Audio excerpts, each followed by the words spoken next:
All right, we're good to go. Okay. Okay, well, I want to thank everybody for attending today. This is the Community Planning and Transportation Committee meeting for the month of May.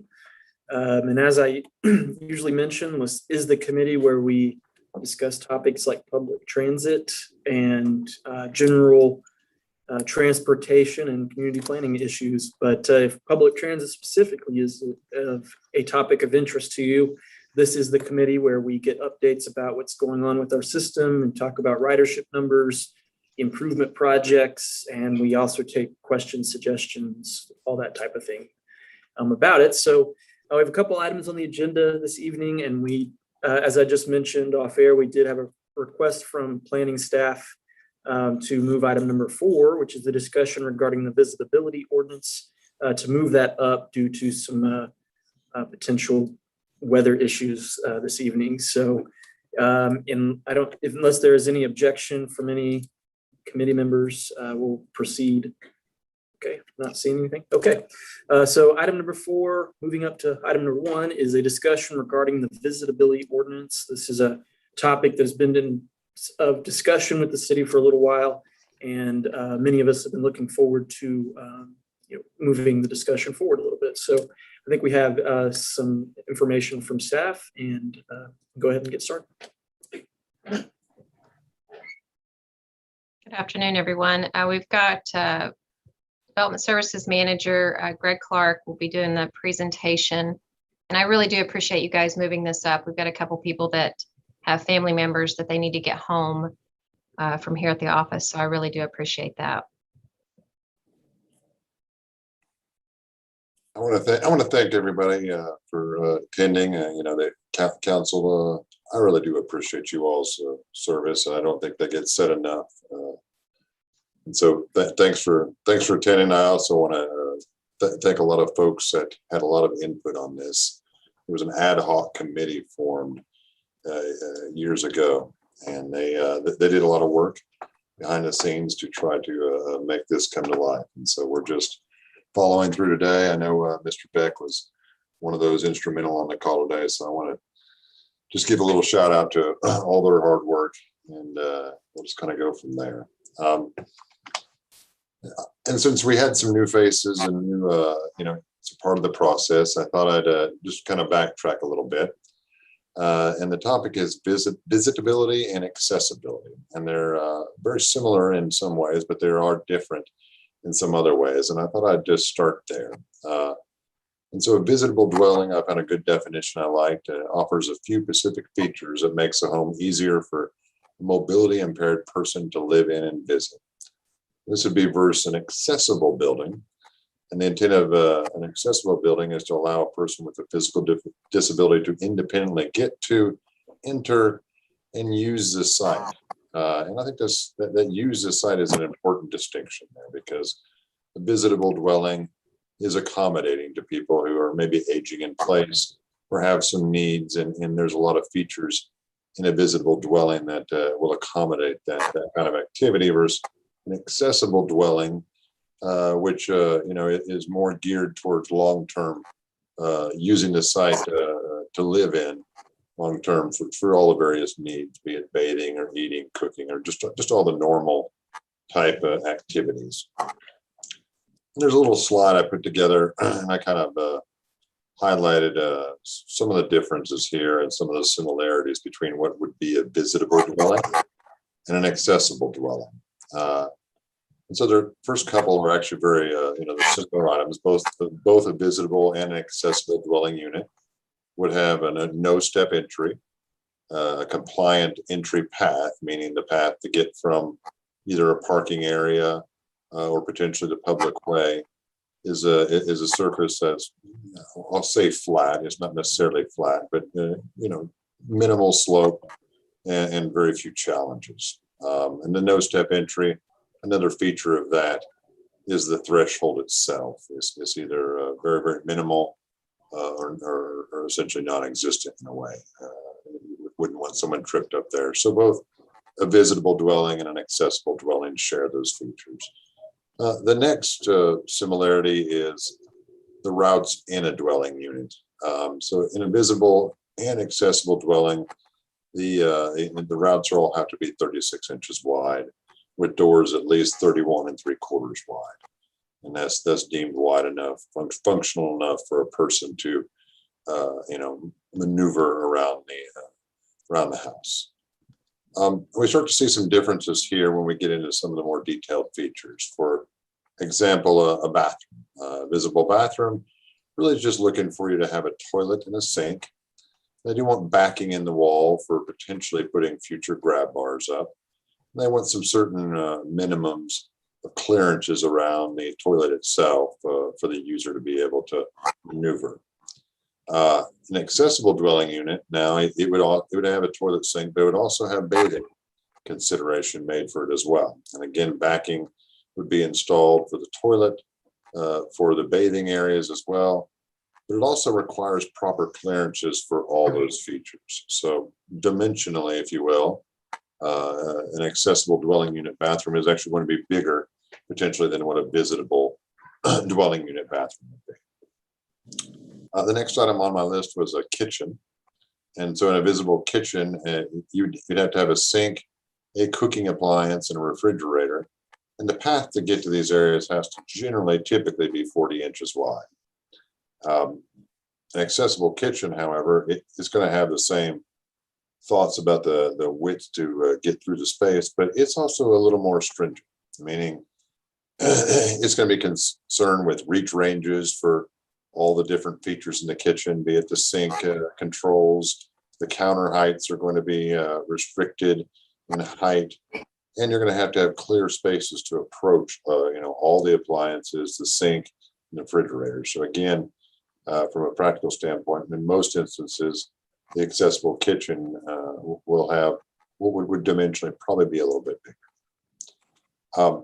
To qualify as a visitable dwelling, generally you'd have to have a living room or a kind of a common area somewhere in a home where a person with visitable needs could go and hang out, chat, and just lounge, if you will. And visitable codes generally define that as a minimum 70 square foot area. That's real tiny.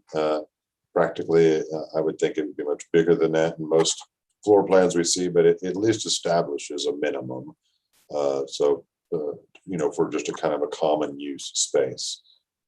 Versus an accessible dwelling unit, really all the ground floor is going to have compliant considerations. That's going to be the sleeping room, a laundry room, game rooms. They're all going to have paths, and they're all going to have features that would accommodate the owner, the user of that home long term. So it again will be quite a bit more restrictive once you go that route.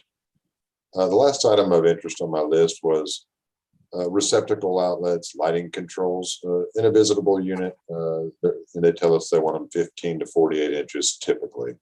And again, I said typically, there's a few exceptions to that. If it's a plug that's dedicated for a TV in a fixed spot or a floor plug, there's a few items that aren't always required, but for the most part, any of your everyday use plugs or light switches would have to be installed in that range. Accessible dwelling, is going to mirror those requirements, but it's also going to add on to that, your environmental controls, your electrical panel board, security systems if you had that. So they're all going to have to be at a compliant height, and they're going to have to be at a compliant reach distance as well. So it would restrict it if you were to build, fixed furnishings or things of that nature. So that's just a highlight of some of the differences. This picture here I included to try to attempt to, maybe make it come to life. And so the picture on the left there is of a kitchen floor plan, and this would be one that would be thought of as compliant for a accessible dwelling. And so it does have a wider path, and you can see the main features there: a cooktop, a dishwasher, fridge, and a sink are all there. The picture on the right would be a scenario where there's a visitable kitchen. And so you see a lot of the same features there: refrigerator, a sink, and a cooktop. But it's the real interest of the visitable code is that the person could come into the kitchen, because what is not stated or not easily shown by drawing is the that counter height, for instance, wouldn't necessarily have to fully comply with the code, and the reach ranges that are typical of an accessible dwelling wouldn't necessarily have to be accommodated either. It's mainly that the user could go to the kitchen and get into the kitchen and access into it and away from it if they desired to. So there's a few. So it ends up being notably different when you start to consider all of the approach ranges and things of that nature. So moving on a little bit, the history of this code, I brought it up a little bit, but this goes back to January through April of 2019. And there was a citizen ad hoc committee for accessible housing that met a number of times, discussed it, and they drafted the Norman Visitability Code. Then at the May 2019 CPT meeting, this ad hoc committee presented this Norman Visitability Code to staff and its members with a request that the document be compared to current codes and practices, and do consider other visibility codes as well. And so near the conclusion of that meeting, it was decided the document was going to be discussed during the City Council's annual retreats. So looked at the visibility code in pretty good detail, and considered it a lot. And so just a little bit of background on it. From what I saw, it's an organic document, meaning it was drafted, but it was based on a lot of the Fair Housing Act design manuals. This is a publication that goes back to '98, and it's a design manual that is 300 pages, about 300 pages long. It's not really a prescriptive code, it's more of a designer's guide. And a lot of these concepts that we see in the Fair Housing Act actually are a part of our codes today. In fact, even the code the city uses right now has several segments that are essentially interpretations from that Fair Housing Act. So that's kind of where the baseline for it started. The original code was proposed as kind of a mix of accessibility standards and some visitability standards. And there were some tiers that were, it was an incentive program, and they created some tiers in there to separate the concepts, although at times there were instances where these concepts did crossover. The visibility code would allow conditions, not always 100% in line with our residential code. And that was one of the things we were looking at. And I'm not going to go hit all of them, but a few of them of note was there wasn't a detailed requirement to have a landing and a door. It did allow some slopes in excess of what the IRC allows. And we didn't see any real requirement of a codified for interior slopes. There were a few other times the code was less restrictive than maybe what the current accessibility code for Norman is. And it was more a silent issue than anything. It was just that there wasn't a specification on the minimum height of some of the light switches receptacles. And then the last bullet here was the Norman Visibility Code. When we looked at it, it did actually have some of the standards were actually above the accessibility visibility standard for a dwelling. And I do want to bring that up. So there is, we're going to talk about mainly visitability today, but there is what we call accessible dwelling units, and then there is the accessibility code. So the accessibility code is generally what we use or think of when we deal with new commercial buildings. An accessible dwelling unit is more of a unique feature, and it is what we consider when we look at, say, an apartment that has accessibility, or a hotel room, or a home that's meeting accessibility. So it's a slightly different standard from our code's approach. So a lot of the concepts were more along the lines of accessibility and not necessarily accessibility for a dwelling unit. So some of those requirements that they had in there that wouldn't necessarily always be required in a dwelling unit included operable windows, some wall blocking in the sleeping rooms, some turning radiuses in the bathrooms, and then some of the passageways and door sizes were actually specified to be a little bit larger than what the dwelling unit code would obligate. Shifting a little bit to current visibility code. So the city of Norman, really all of the state, is governed by the International Building Code. This is a code, there's a group called the Oklahoma Uniform Building Code Commission. They tell us, the states, which codes we're to adopt. And we generally follow suit and adopt the codes that the state tells us. And so this International Building Code gives us as a reference this ICC A117-2009 standard. And that is what we use and enforce every day when we do our plan review and inspections for any new construction here in Norman. This standard has been around for a good many years now. I've been in code enforcement for 15 years, and it has been the adopted document for the entire time, and looks to maintain to be the standard in the building codes moving forward. It is updated every 6 years at the national level. And this the state group, the Oklahoma Uniform Building Code Commission, they generally update their standards every about 3 years, although they do actually have discretion about when they do that. So there's been different versions of this standard. And like I said, it's updated every 6 years. And the 2009 standard, which again is the standard we have adopted here in Norman, they included a new section, and it was titled Type C Visitable Units. So that was new to the code in 2009. And just to reiterate, this standard does actually have other standards, not just for commercial buildings, but they have an entire section about accessible dwelling units as well. And so that's kind of where we are, with codes we currently work with and adopt.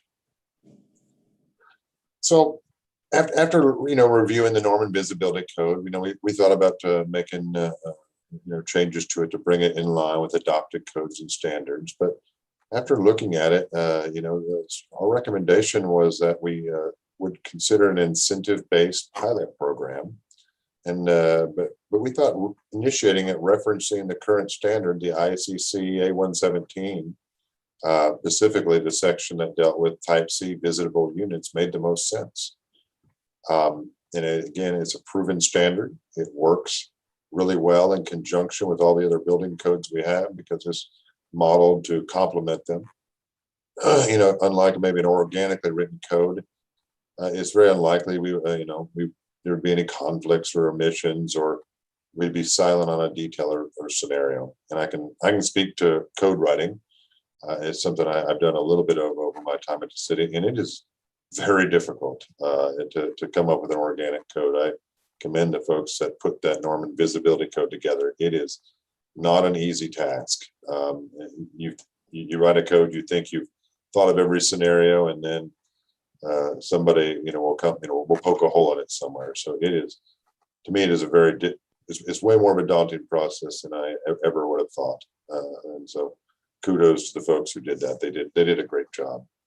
But back on the ICC A117 standard, it is updated regular. And so if we do adopt it, as we move forward over time with it, we can continually reference back to it as we update our codes. And so maintaining it over time becomes a lot more straightforward process. We're not always having to revisit it line by line, or worrying about some other standard or something we missed that became more restrictive or less restrictive. It just really helps the process.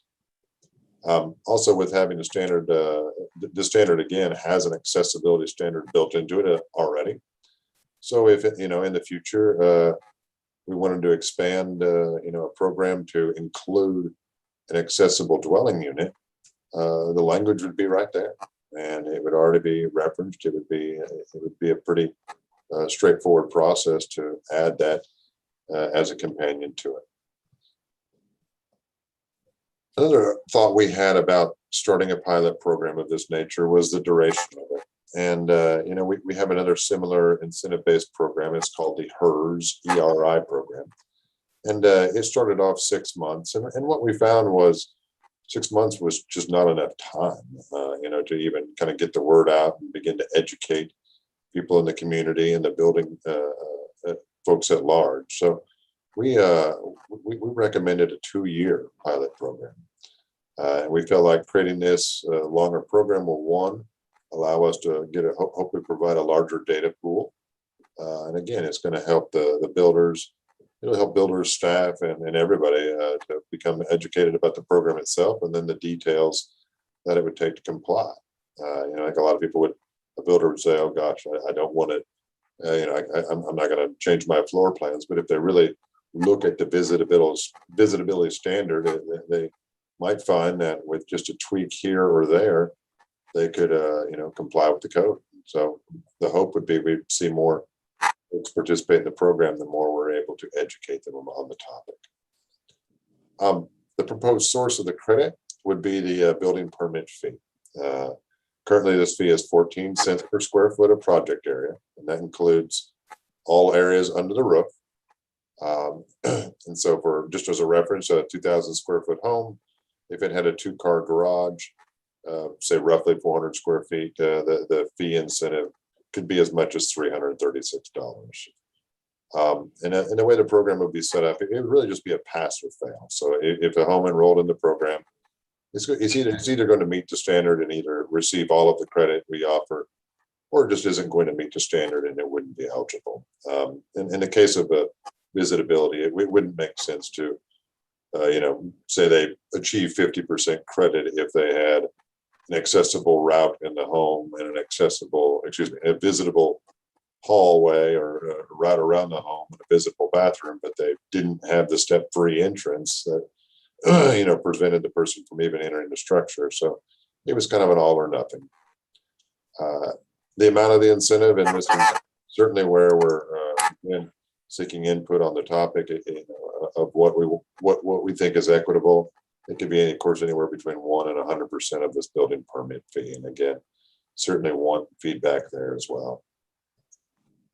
Another consideration that should be discussed is that the current fee incentive for the HERS ERI program is also the building permit fee. So if both programs are actually pulling from that same fee source, that could impact program participation in one or the other. So definitely wanted to have a discussion about that as well. So just a few timelines moving forward. Council study session coming up on June 8th, and then City Council on the 22nd. And that's pretty much what we had. I in the slideshow here, and we can are happy to answer any questions. Okay. Appreciate that presentation, Greg, and all your work on this. I do see a couple of committee hands up, so I'm not sure who was first, but I'll go with Lee Hall, Councilmember Hall. I'm actually going to defer to Councilmember Peacock because I know his hand was up first. So. Okay, please. Yeah, Councilmember Peacock. Well, thank you. I appreciate that.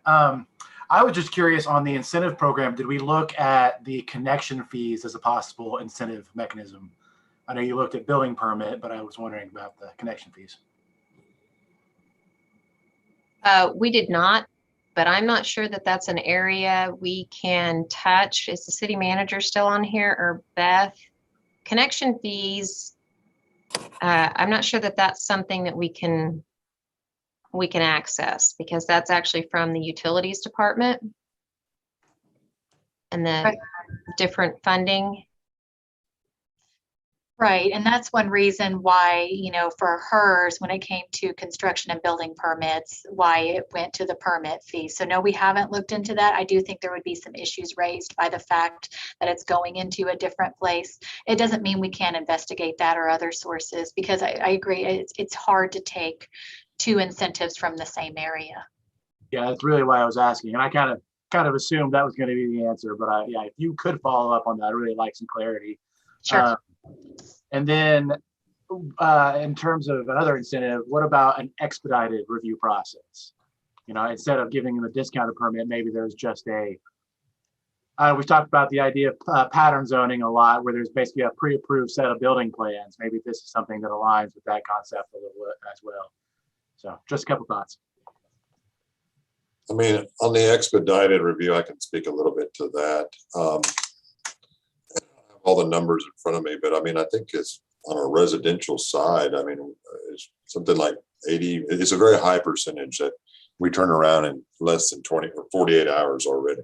I mean, it could be done, but and we actually have, for platted areas, we already have an expedited process in place as well. So we could take it a step further, I guess, but I'm not.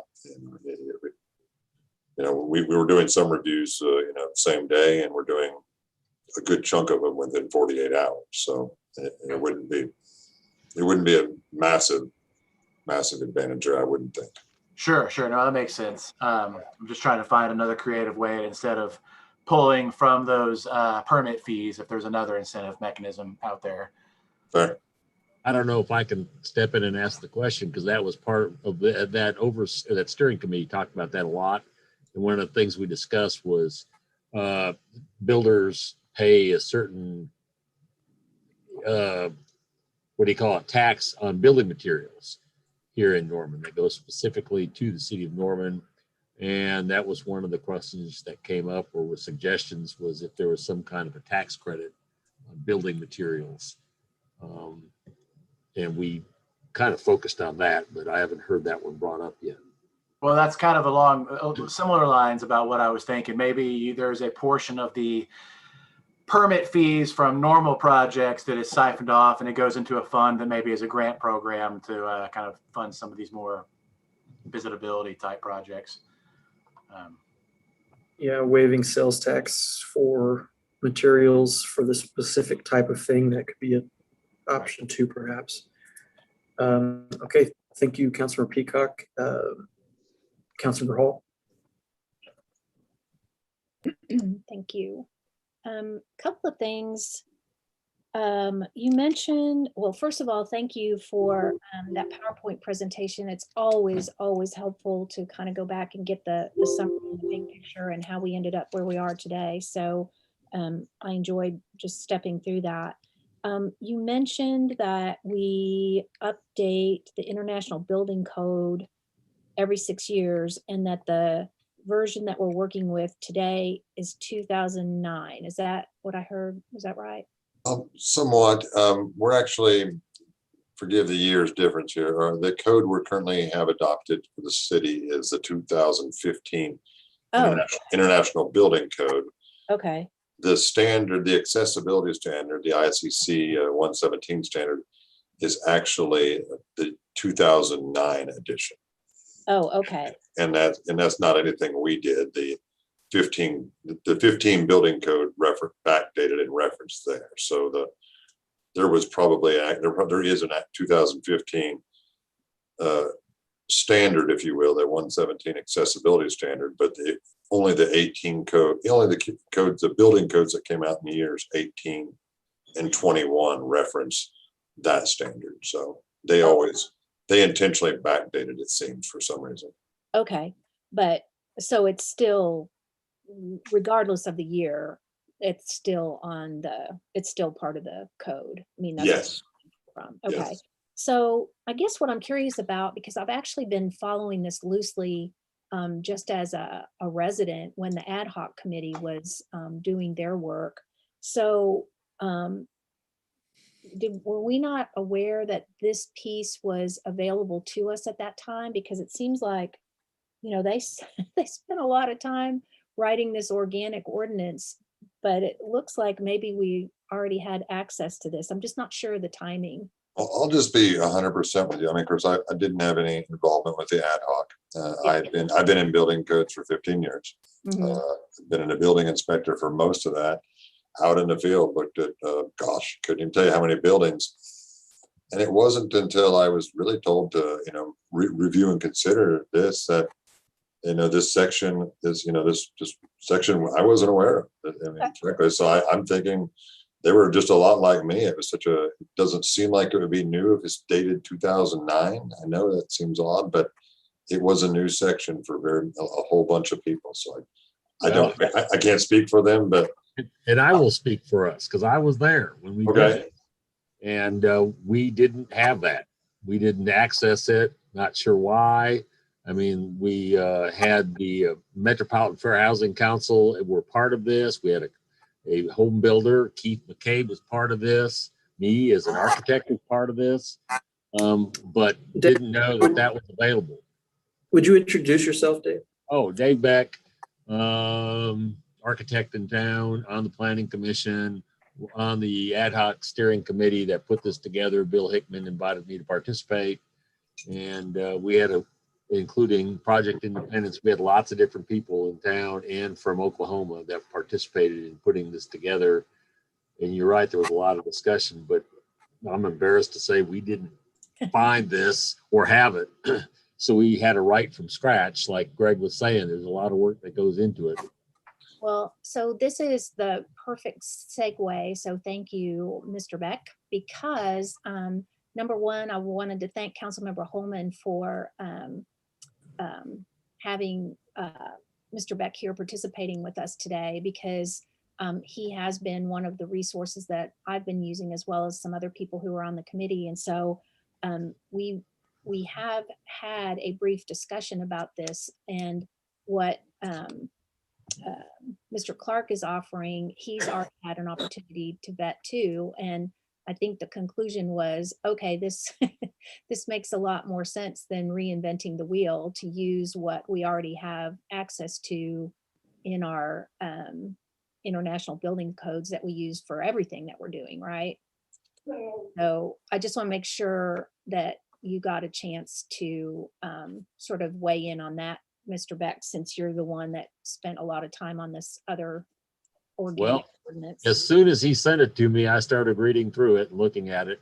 And, you know, it's everything that he's talked about makes logical sense that we need to use that, because that's part of the code that we've adopted.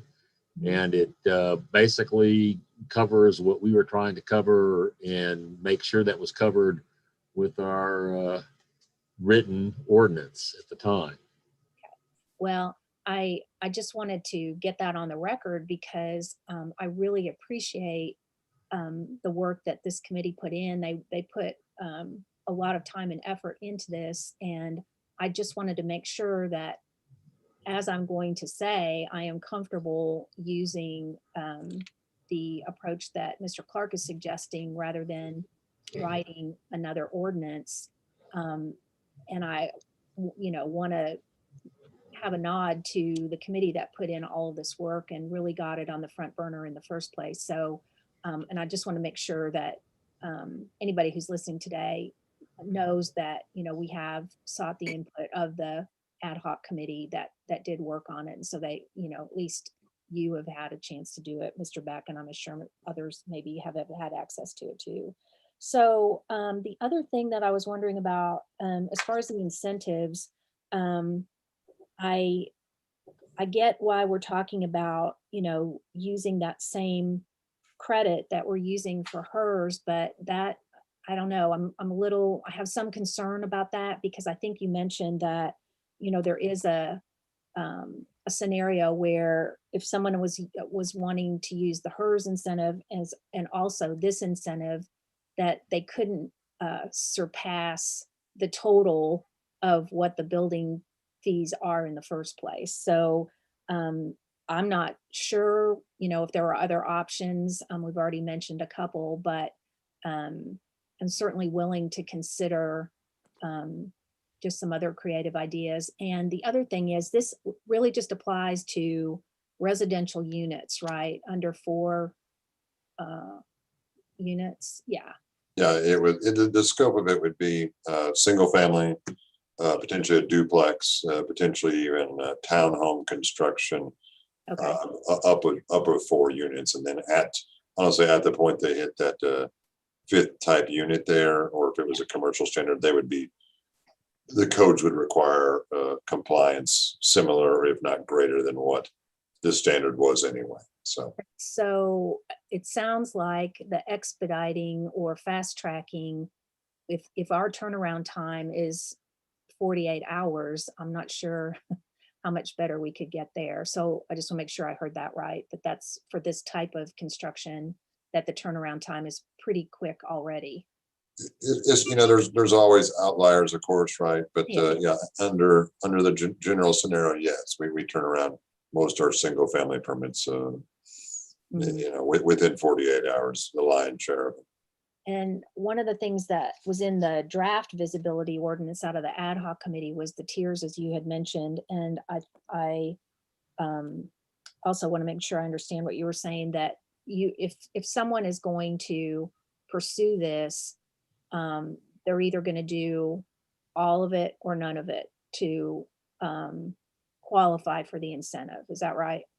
Yeah, and so yes is the short of that. So I mean, this is written as a visitable standard, so there's not a lot of tiers. And again, if in future years this program works well, maybe there could be a tiering where there was an accessibility standard added, and maybe there would be some tiering. But as proposed, yes, it would be an all or nothing. Either you built a visitable dwelling or you haven't. And if you do, you get the credit. If you don't, then you don't. As far as the planning department working with builders, I'm assuming that, there would be some way that we would be able to promote this and make sure they knew this was available. And, I guess some kind of checklist or something that they're checking all the boxes to qualify. Yeah, and they'll need to be. They'll absolutely need to be. We'll have to dedicate some staff time to one. Building codes, just bluntly put, are pretty interwound, if you will, right? And a lot of reference. Here's a code section, and it references another code section, so they get really wound up. And so we'll need to, put it in a format, pull some of those references and put them in a more logical, flowing manner, so it looks less like all these code strings and more of a succinct document. So that'll be one thing we'll have to do. But yes, we'll have to do some outreach and education to promote the program. Otherwise, you're right. We probably wouldn't receive a lot of hits unless we do. So we'll definitely have to do that. Well, and I know just from a recent review of the HERS program that, there are quite a few builders that are taking advantage of that. And so, yeah, I would like just what you said. I'm hoping that if we go ahead and implement this, that we can certainly be aggressive on the city side to make sure that, builders are aware that this is something that we would like to see them do, encourage them to do. And I also know that Mr. Beck has, just as a member of the committee and a planning commissioner, and his career has really worked on the backside with a lot of our builders here in Norman to start really encouraging them to think about this. So I think we've got to, starting to build a little steam here, which is good. So my final comment, just as we move forward, is I really do like the idea of a pilot program, and I think. We've discovered from the HERS program that perhaps that one was a little bit too short to begin with, and we have extended that. So I like the idea of a pilot program because it allows the staff to kind of work through, the bugs and what we may need to do to improve, and gives us an opportunity to go back and evaluate and analyze before we move forward on a more permanent type of program. So I'm okay with that too. So that's all I have for now. Okay. Thank you, Councilmember Hall. I see a hand up from our planning director. Thank you. If we could just circle back around real quick on the discussion about the credit on the use tax or on the sales tax. So I did talk to the finance director about that, and I just want you to think about, so what we would have to do is essentially pay the developer back after they've built the structure, and they would have to submit receipts to us. And what would we give them credit for?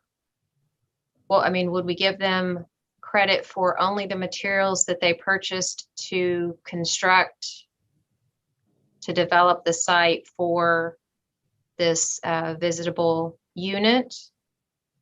Or are we going to give them credit back for what percent? I mean, that's what we need the direction on. And if we do that, then they're going to have to bring us their receipts, and I'm not sure how that's going to go over. I just, there's going to have to be some requirements on that, some guidelines that they have to bring it to us in this form. We don't want 15 receipts coming in. They need to bring in an Excel spreadsheet with those copies or something, because that's going to be awfully hard to manage. And then that's actually going to go over to the finance department. That's not going to be us. If I could, Thank you. That's, Councilmember Schuler has had her hand up. Sure, thanks. So sorry, I'm new here. So what is the percentage that the HERS ERI program is giving back on the incentive for the building fee? It starts off, it's tiered. And so it starts off at a minimum 50%.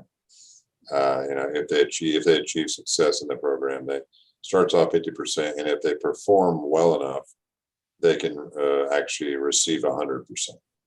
So it is a sliding scale, depending on just how efficient their home is. Now we are at least recommend the current recommendation for renewal is to increase the standard, if you will, meaning to make it, to achieve compliance in that program, you'll have to hit a higher level of efficiency than what we've had for the last couple of years. Kind of over time, you expect more when it comes to efficiency. So they are increasing that number. So it's not clear now how much, if people are still going to be able to get 100% credit as easily as what they were in the past. They probably won't. They'll probably have to build a more efficient home to do so. But we don't know. But yeah, there certainly is a scenario where they could achieve credit in one and it would deplete the resource. Okay. Yeah, I mean, so if they can ultimately achieve 100%, I guess that's why many other people are saying that it's concerning, or looking at some other option for an incentive program for this would be a better option, because ideally we'd like them to participate in both, correct? That would be the hope.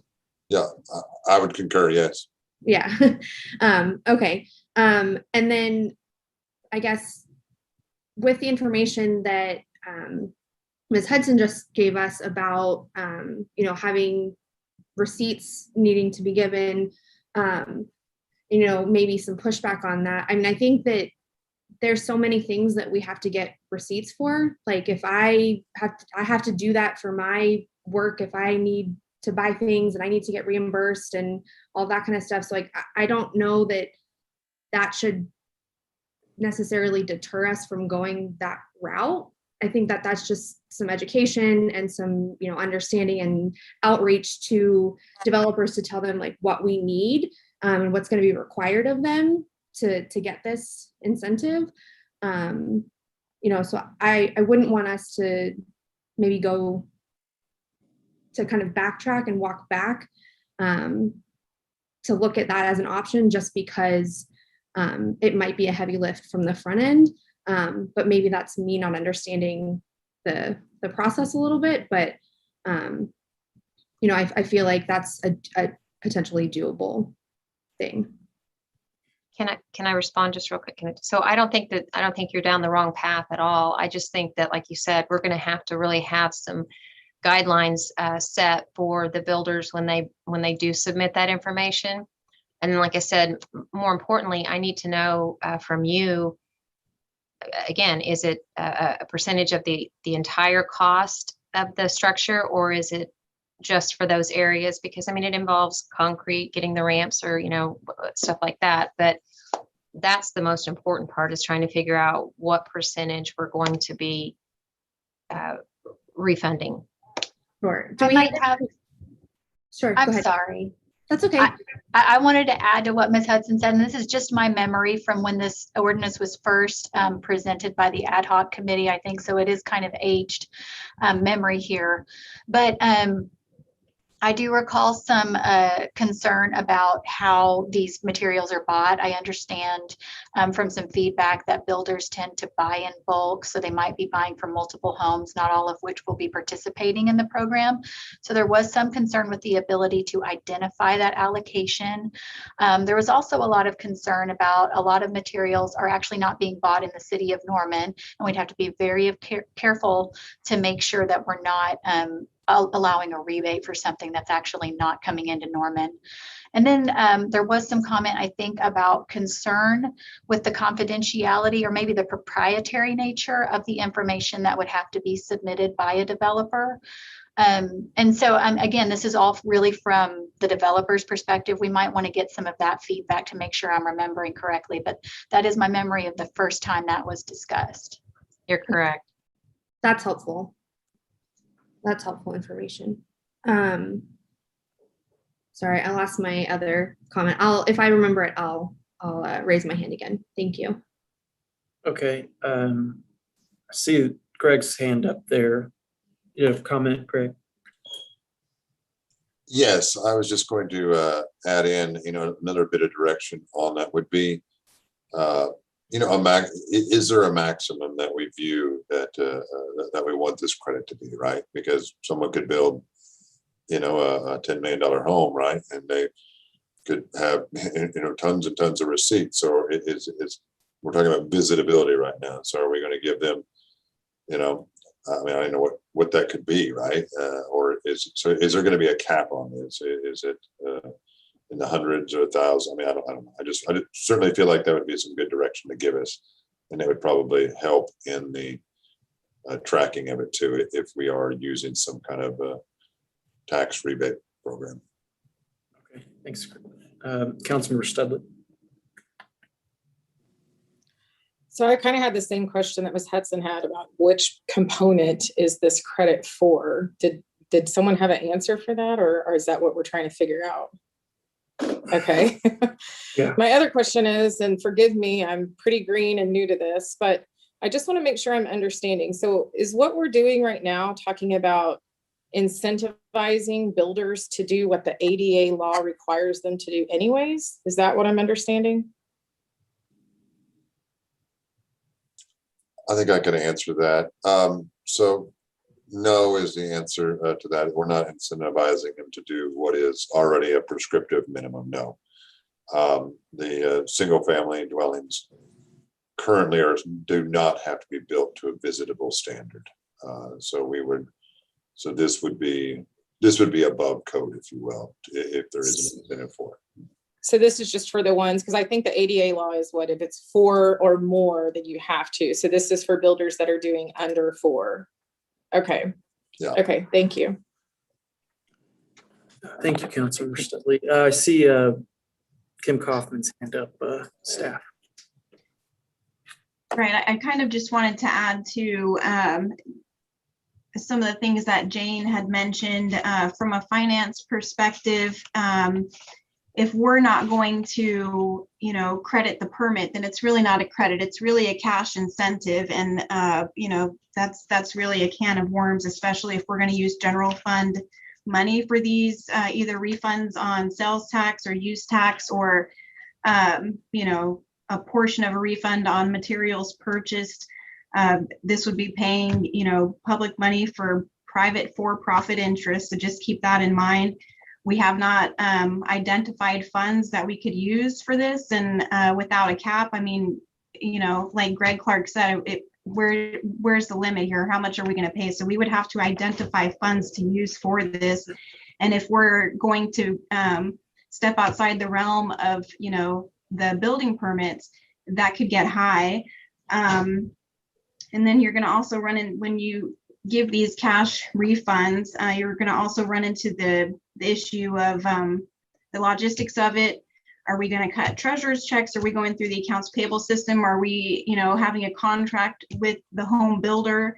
And then it's going to open up the conversation of why are we providing this incentive for this particular thing and not incentives for other things like building in central Norman, affordable housing, things like that.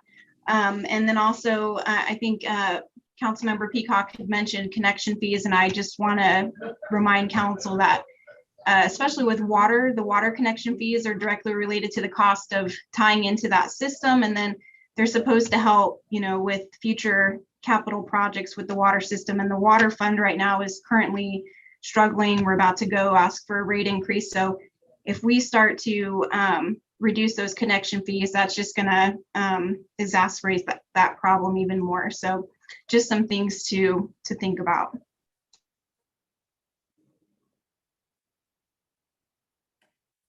I think she was cutting out on my end at the end there, so I'm not sure. Okay.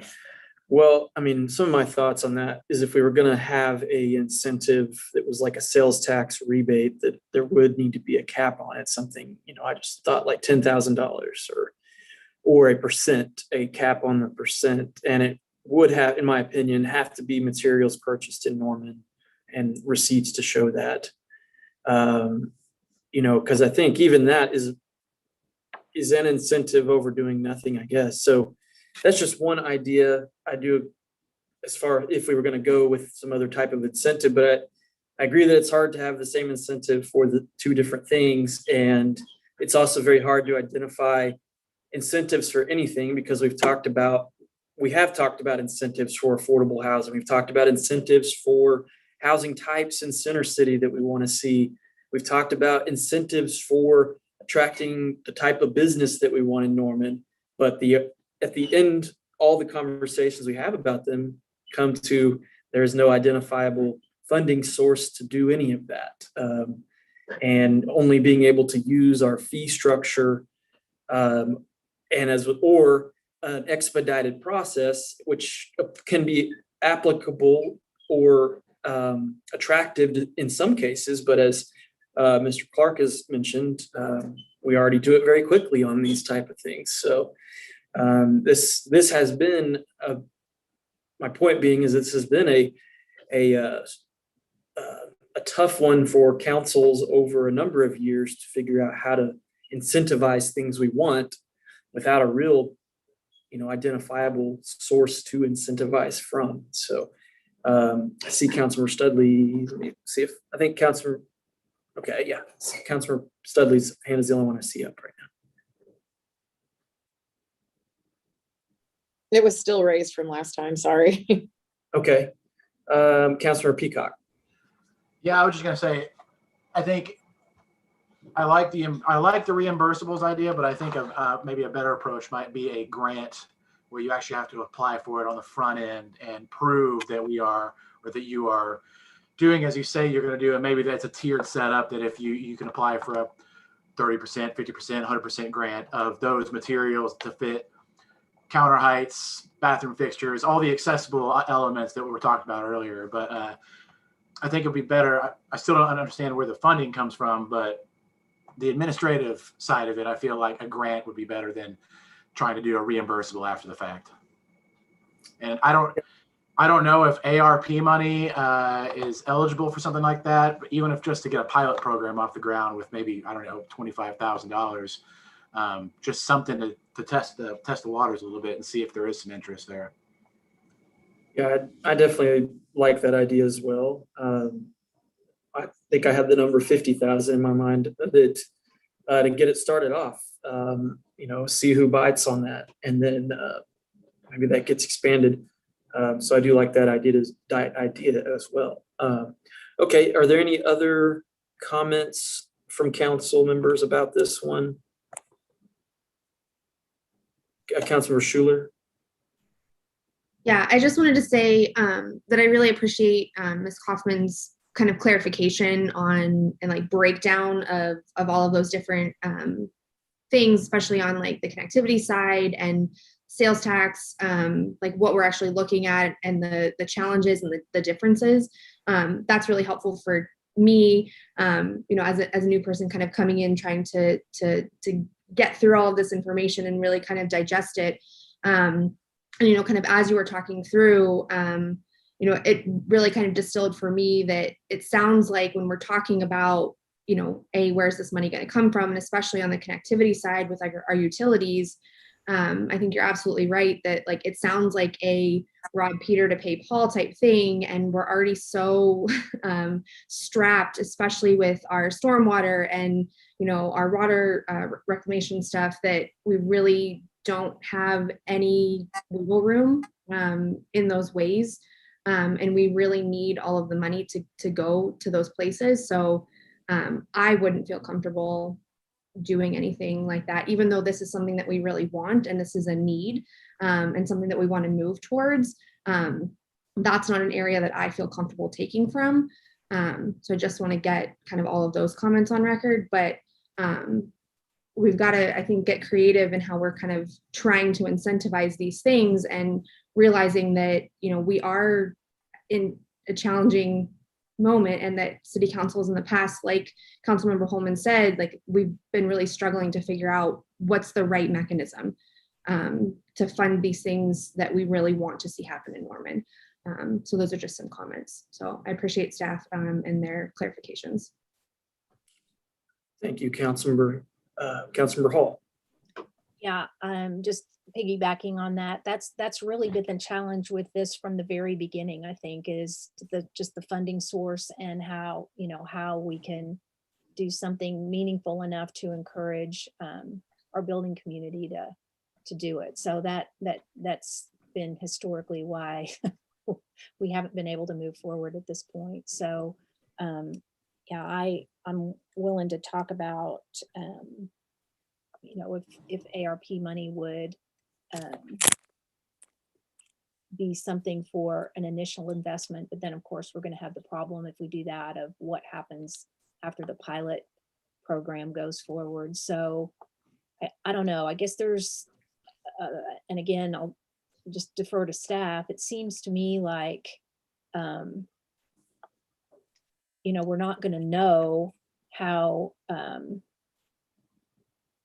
much we're going to come up against as far as people participating in both programs, and or maximizing what they can get. I mean, there's going to be a maximum of what's available just from the building fees. So I think I'm okay, because it is a pilot program. Well, we can just test the waters. If we go that route, we can test the waters and see if that's not enough. When we come back, we can look at that too. So, and I wish I had another creative idea, but I don't.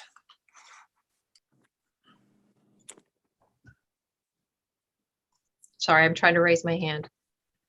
Okay, I have got an internet connection problem I'm trying to fix at the moment. We talked about broadband can have access, but does it work well enough to Zoom? And right now, the internet in my office is not working well enough. So I'm switched over to my phone's hotspot to see if it works better. Okay, Jane, yes, you got your hand Sorry, up. last thing. I know we need to move on, but so just as a suggestion, as Greg said, we're bringing forward this new HERS, and one of the reasons we're trying to get this forward is so many people have been asking about the visitability, and they really want to get this on the books, and I do too. There's been so many questions about how we're going to do this, but because we are bringing the new HERS forward, and there's a possibility that the builders will be meeting 50% of the credit at this stage in the game, with the difference in the numbers. What if we go ahead and if you're comfortable with the visitability ordinance itself, if someone wants to do the HERS program, they meet 50% and they get a 50% rebate on the HERS. The rest of it can go toward the visitability if they do everything that they're supposed to do, and that would still give them the full building permit credit. And can we try that for 2 years to see if that's the direction, and see how many applicants we get, see how, and just look at it that way? Would that be okay? I mean, I think that would work, Jane. Any comments from committee members about that? I'm okay with that too, for the reason I just said. I really like the idea of a pilot program, because it allows us to test these things out. And I'm assuming if we run into a problem, even if it's not into the whole 2 years, we can definitely come back and try to adjust. And that's the beauty of having a pilot program.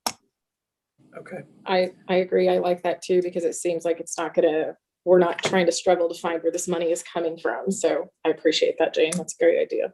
Right, and we can at least, like I said, see how many applications we get, and we'll set the maximum at the maximum building permit fees. So whichever way they go, we're still only looking at that permit fee money.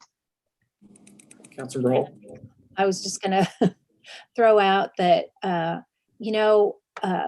as we all are struggling with what our post-pandemic world is gonna look like, and all of the families who have struggled to take care of maybe an aging parent, or having to have, relatives move back in because of one thing or another, the market may also be a little bit of a push and demand here for the kind of housing that people are looking for, because we certainly know that there's going to be more of an interest in intergenerational housing because of all of the challenges that families have had in the last year. So maybe just market choices will also encourage our builders to add these things, because I understand it's not expensive if you can tweak floor plans up front with a lot of these things. And if it's just baked in from the beginning, I'm hoping maybe that'll be a little bit of an incentive as well.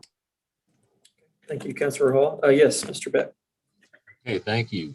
I just am encouraged by this conversation, and I appreciate it, because having dealt with aging in place as a practitioner and designing additions to houses for people that really wanted to stay in their neighborhood, but they couldn't walk up the stairs anymore, so they needed a bedroom and a bathroom downstairs. It's expensive to do that. And I've had numerous people tell me, they bought a new house, but it wasn't accessible. And builders, their attitude at the time was, well, we're not designing for old people. I said, well, you're designing for young people that have old family members or old relatives or old friends that would like to come see you. Or you might just have a temporary health issue. And so as I'm going along, I'm encouraged. I will throw in a big thank you very much to Ideal Homes, because they're actually building a house right now. I talked to Richard McCown, who's one of the sons, years ago, and every time I talk to him, he goes, well, Dave, we can't just build accessible houses because they're expensive. Well, have you built one? No, but I know they're going to be expensive. And so finally last year, he was honest enough to say, hey, Dave, I don't have anything to do with that. Talk to Vernon. So I talked to Vernon, and he goes, Dave, we'll do it. We want to do it. We want to build some accessible homes. And they're building one right now. It's going to be ready in July. The need is out there, because I talk to people every day. I've got 2 clients right now. One, trying to figure out what they're going to do with their parents. And the other one has a daughter that's in a wheelchair, and the house that they're in has never been totally accessible. So they've always struggled with it. So this is an important issue, just like energy is an important issue. So I appreciate you guys taking this on and doing something with it. Yeah, I will appreciate all your work and contribution on this as well.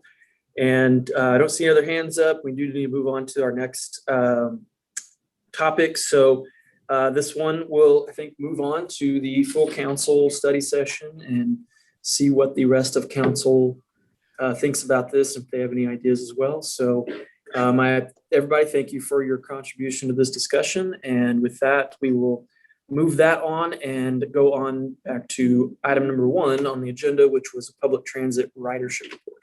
Thank you. Thank you, Councilmember Holman. I will quickly go over the monthly report and hit some highlights just in the essence of time, so we can move on to item 2 and start the presentation about the long range plan update. But I did want to mention that a few things in light of the COVID and the recent downtick in cases, we are gradually increasing capacity a little bit on the fixed route buses and the paratransit vehicles. So that is gradually going up, and Embark is taking the lead on that for the region and really doing it mindfully and working with the local health departments. So just to let you guys know that capacity will be going up on the vehicles. And then just quickly want to mention and say a thank you for approving the battery electric bus purchase this past Tuesday. We are working quickly to get a PO issued and get that sent to the manufacturer so we can get on the queue and hopefully get that bus here as soon as possible. We'll keep you guys apprised of that. A little bit of the numbers for April, we had 16,655 people ride the Embark Norman system. We had 471 riders with bicycles and 315 with wheelchairs. If you look at the graphs a little bit, I won't go over every one of them, but the first one on page 2 of the performance report, we're hitting really the first month that was truly terrible in terms of ridership with the COVID pandemic that started last year. So now we should see really an uptick in the percentages of increase from months last year to this year. And that should be pretty straight across the board between paratransit and fixed route. Other than that, like I said, I'm happy to take any questions, but happy to move on to item number 2 as well and get that presentation started. Hey, any comments, questions about public transit? Councilmember Stephanie?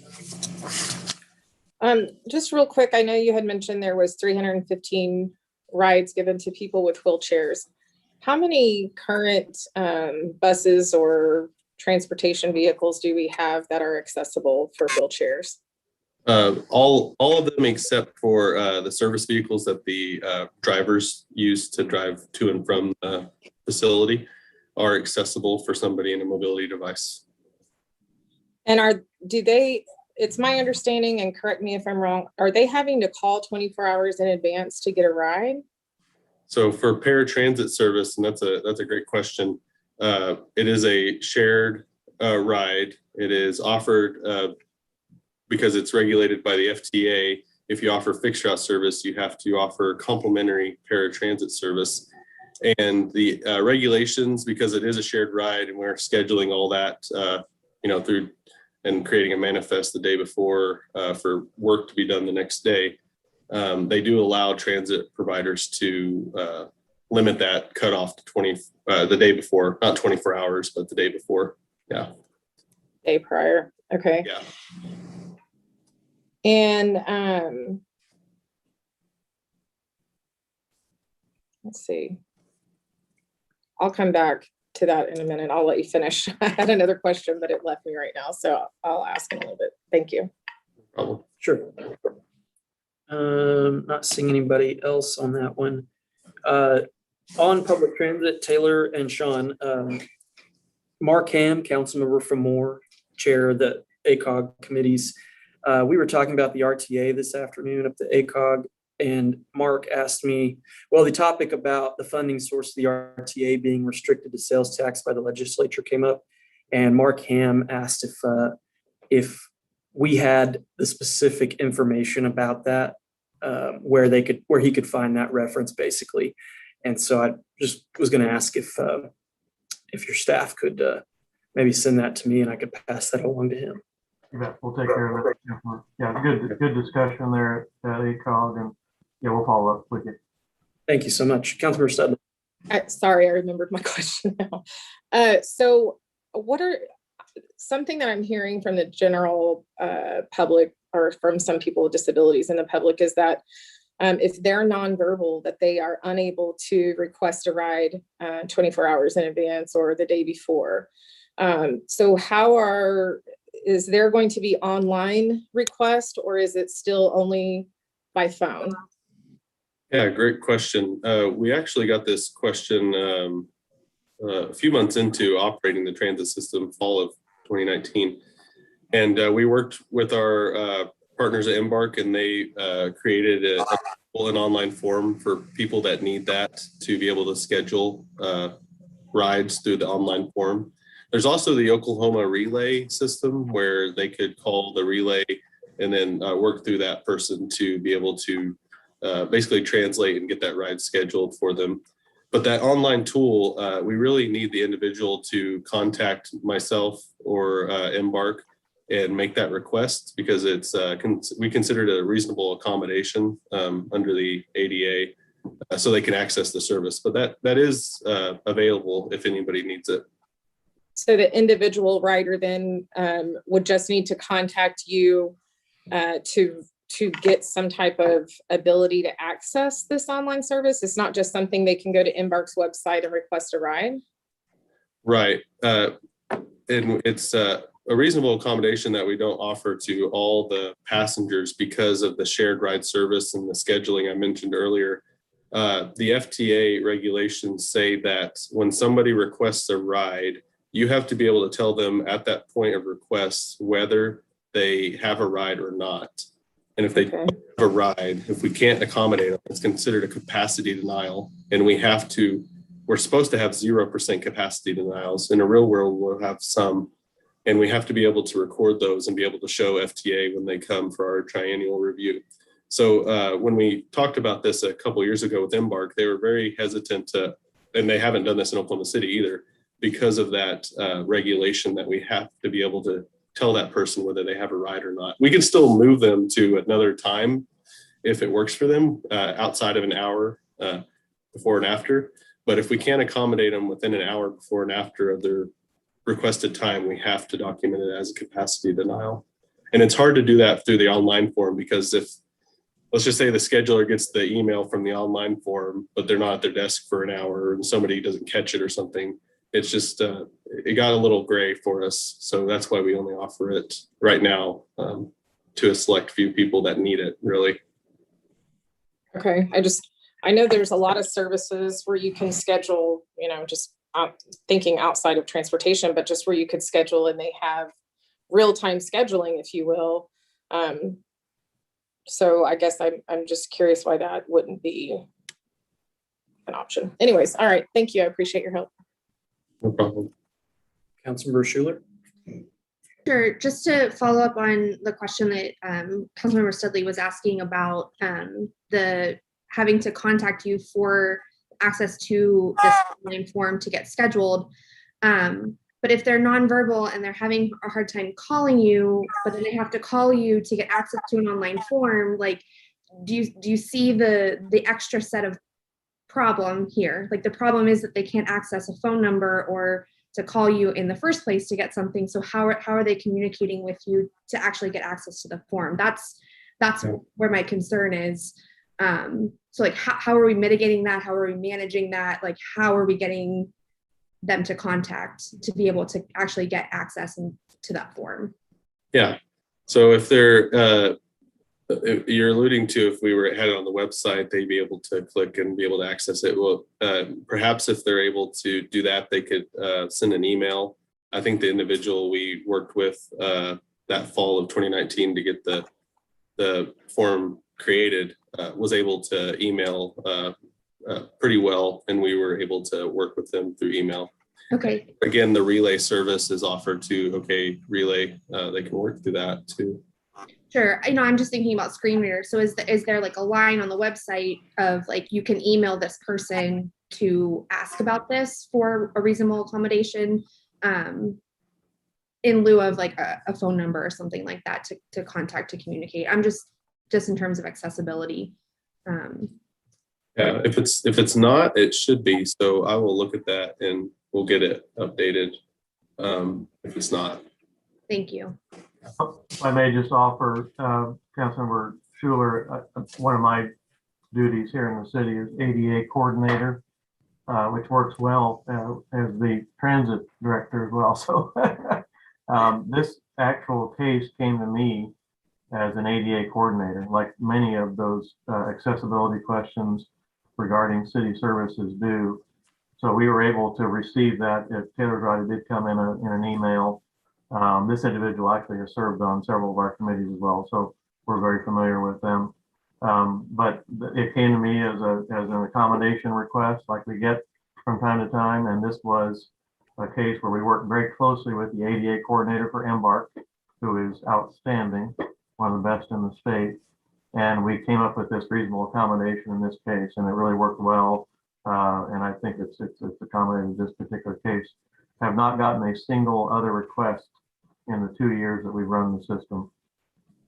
Nor does Embark get a lot of them either. They obviously have many more riders than we do here in Norman, in Oklahoma City, and they don't get very many of these either. But any that they get, they will accommodate in some reasonable, we must accommodate them in some reasonable fashion. So it's worked pretty well. Yeah, I'm not concerned that once the requests reach the city of Norman that, we're doing everything that we can to try to accommodate those things. I'm just wondering if the outreach is there to understand that like we can do this and that we are providing these accessibility accommodations to people, and just making sure that the outreach is there and the awareness that we're willing to do and provide these services for the community, because I'm guessing that the reason we're not getting the requests is because they don't know what's available. That's what's in the back of my head.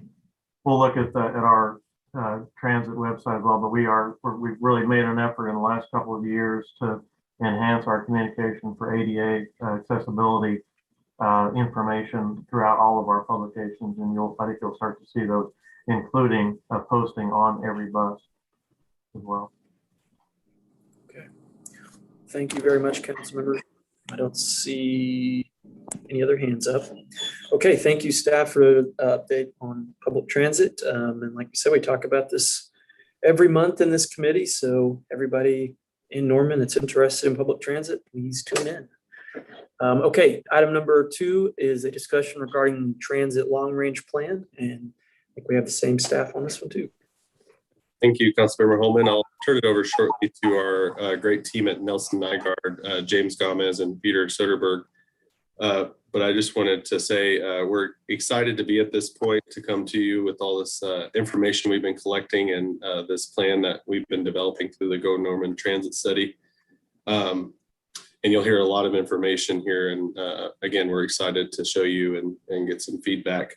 In the interest of time, I would just suggest that the questions be held till the end, because there are a lot of slides, and some of the later slides may answer your questions. So if you could write down maybe a little note, and that way we could again get through the presentation. I know there's another item after this, so, and with inclement weather. But with that, I'll turn it over to James and let him get started. All right. Well, good afternoon, good evening, everyone. My name is James Gomez. I'm with Nelson Nygaard Consulting Associates, and I'm joined by my colleague, Peter Soderberg. Hi, thanks for having us today.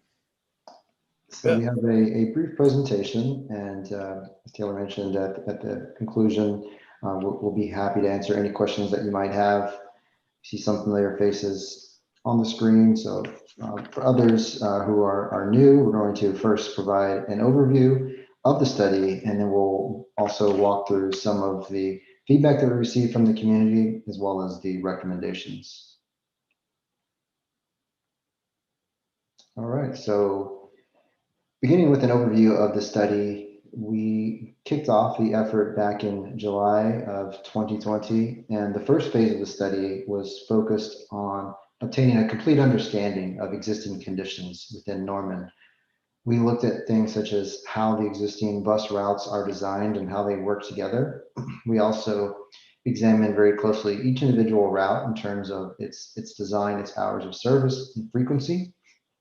We also looked at connections that are possible today, as well as the different destinations across the city. Some other things that we looked at that Peter will go into a little more detail in just a moment are the market conditions within Norman.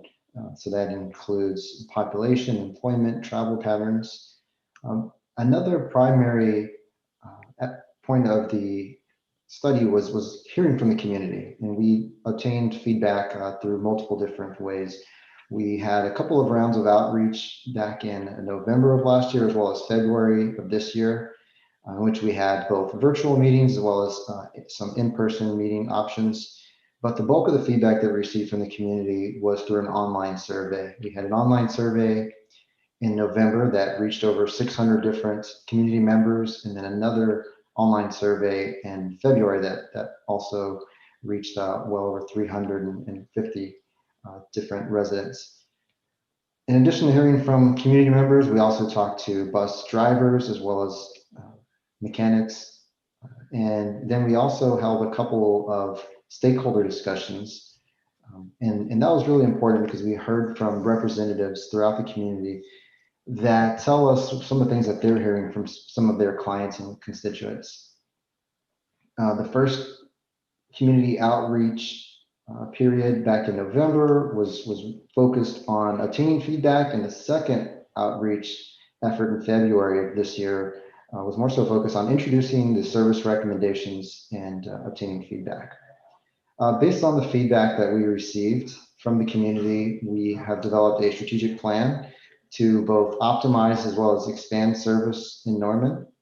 And we have also put together recommendations for a downtown transit center as well as the fare policy for Norman.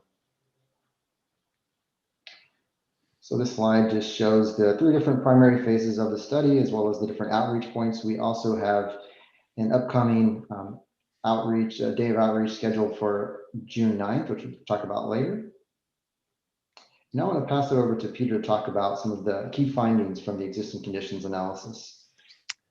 All right, so like James alluded to earlier, really the first step of the existing conditions analysis is to take stock of the existing service and some of the operating characteristics associated with the system. So for Embark Norman, there's really 5 local routes: the Main Street 110, Lindsay East 111, Lindsay West 112, West Norman Link 120, and Alameda East Norman 121, as well as 2 other kind of more limited commuter express routes on the Social Security 144 and Norman Express Route 24. So what we've shown here is the existing route network shown on the map on the right, as well as some of those operating characteristics in the chart on the left. And these include service span and service frequency. So the way to read this chart is that the colored bars represent how long each route is operating on weekdays, and the gray bars represent how long they're operating on Saturdays. And there's currently no Sunday service provided. So some of our key findings here are that on weekdays, the routes are generally operating over a relatively long service span.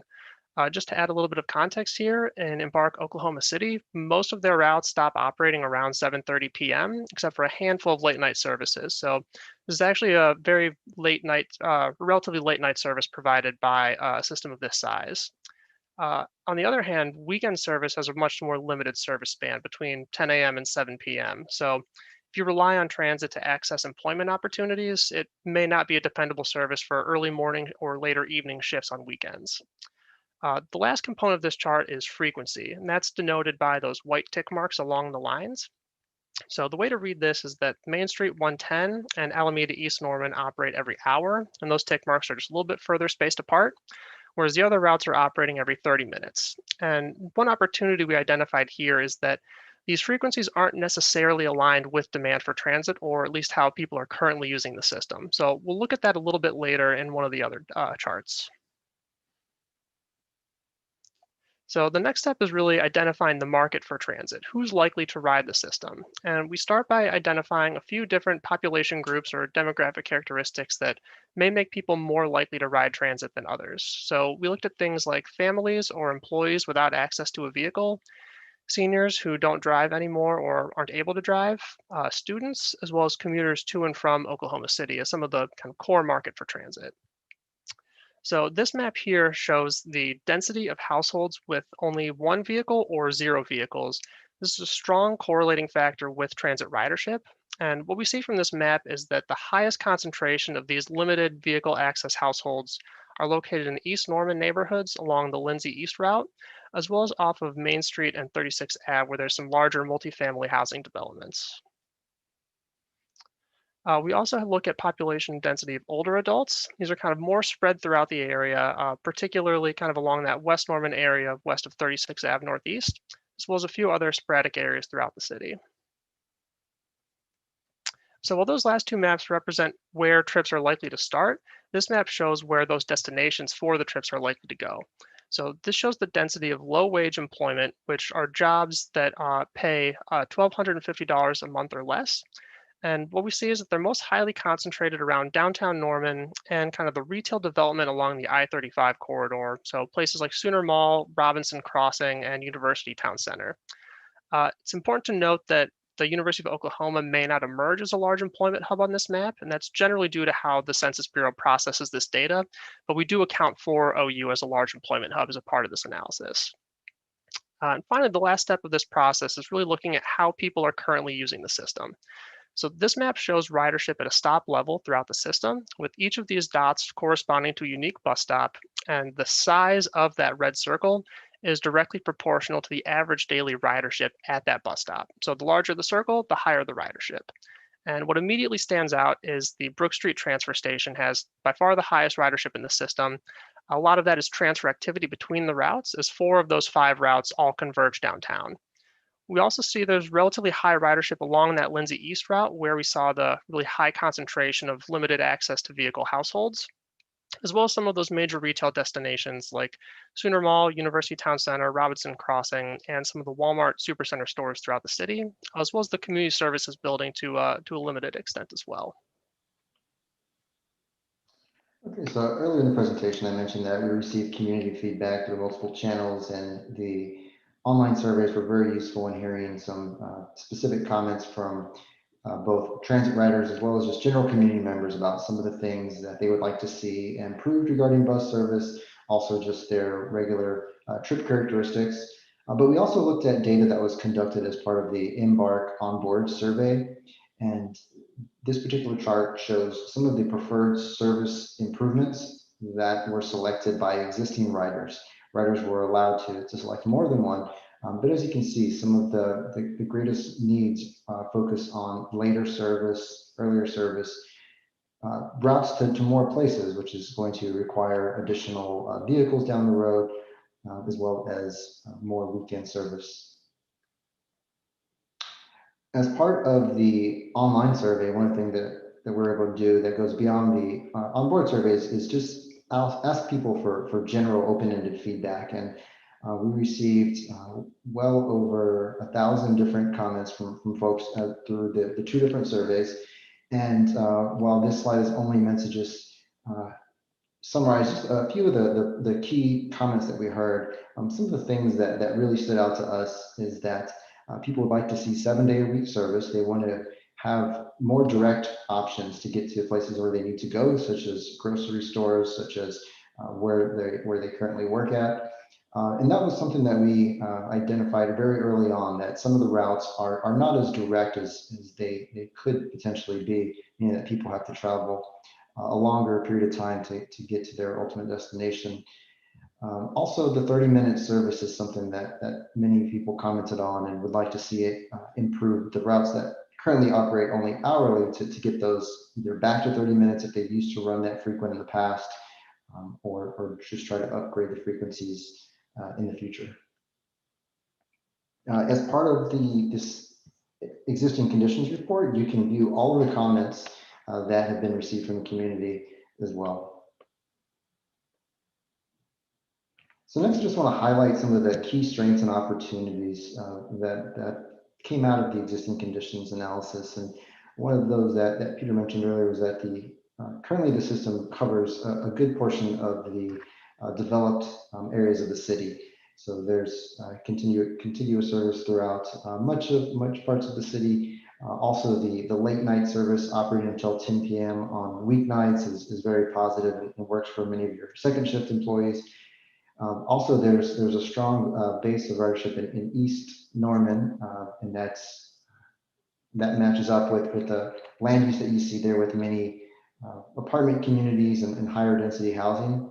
But some of the key opportunities are expanding service to 7 days a week, extending Saturday service so that it goes beyond the 10 a.m. to 7 p.m. service span of today, having more frequent service on a couple of routes that today we think warrant a higher level of service, and then over time expanding to some of the new and developing portions of the city, both to the north as well as to the south. And then also just a function of route design, looking at ways that we could consolidate different routes and match up corridors differently to try and provide people with a more direct trip. So using these strengths and opportunities, we created 2 different service scenarios that we took out to the community. Scenario A and Scenario B had some differences, but also a couple of similarities. One of the scenarios, the one shown on the left, A, was focused more on coverage, maintaining the existing footprint of the system, trying to serve the highest number of bus stops as possible. Whereas the second scenario looked at creating some connections outside of the OU campus today. So we have a couple of connections. One is at Sooner Mall, another is at the Walmart Supercenter over on 12th Ave Northeast. So we took these out to the community, and we asked people to tell us what are some of the things that they liked and disliked about these different scenarios, rather than just select one or the other. And the intent there was to combine the best element of each one of these scenarios and develop one route network that would work for the highest percentage of community members. As part of the second round of outreach and online survey, one of the questions that we asked was just which scenario do you prefer? Is it A, B, or a combination of the two? Or do you like the way that existing bus network is designed? And as you can see from the chart, about 90% of the survey respondents would like to see some type of change. We also asked a couple of follow-up questions about each one of the two scenarios and focused on a couple of sub areas of the city. And that helped us create a recommended network that combines some of the preferred elements of each of the two scenarios. And what this achieves is, one, it allows you to focus service on where there's higher ridership today, so that being East Norman. Also to preserve as much of the coverage as today as possible. Most of the routes would operate bi-directionally, so you would have buses running in both directions, rather than the sizable loops that you see on many of the routes today. One exception would be Route 121, which is a smaller loop. It's a 30-minute loop for the route shown in green. Today it operates more as a figure eight and takes 60 minutes. And then there's also a new corridor or a new route that would be created that's titled 122, and that would serve the 12th Avenue Northeast corridor, as well as Rock Creek and Garland Square. There was one segment of 36th Avenue today that has a high level of service. It has 30-minute service, but very low ridership. And that particular route would be discontinued, and we would see service reallocated to serve other parts of the community that need service more. And then another benefit of this recommended network is that some of the routes are extended, so they have a little bit more utility. There are more potential origin and destination travel or combinations with, for example, Route 112, which connects some of the higher density housing along West Lindsay with many of the jobs that are on the I-35 corridor. Another thing that this recommended network does is it creates a solid foundation or a framework for future expansion. It's a network that you can build upon by either extending some of the routes, adding new routes to other corridors, rather than have to shake up the entire system in a couple of years.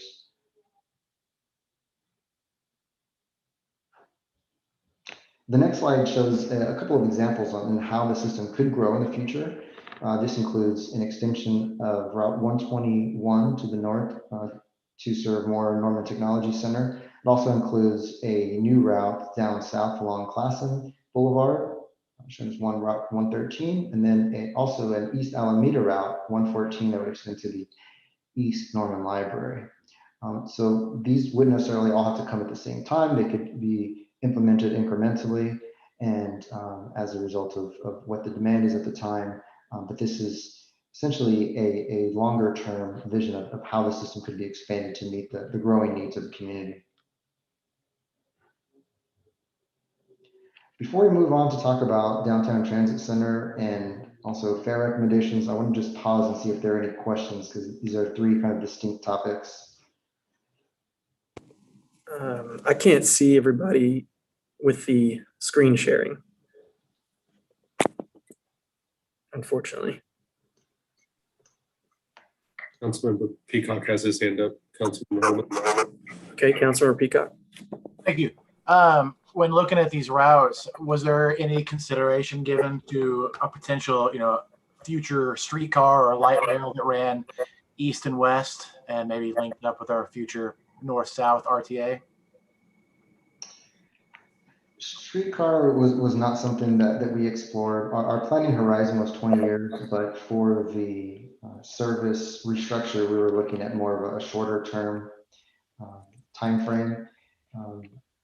Also, higher capacity transit. The one thing that we did consider was future commuter rail. So a shift from the existing transit hub over to downtown is something that we looked at closely, and those are the next couple of slides. But we didn't look at anything locally high capacity such as streetcar. Appreciate that. Any other questions or hands up? Yeah, I've got a quick question.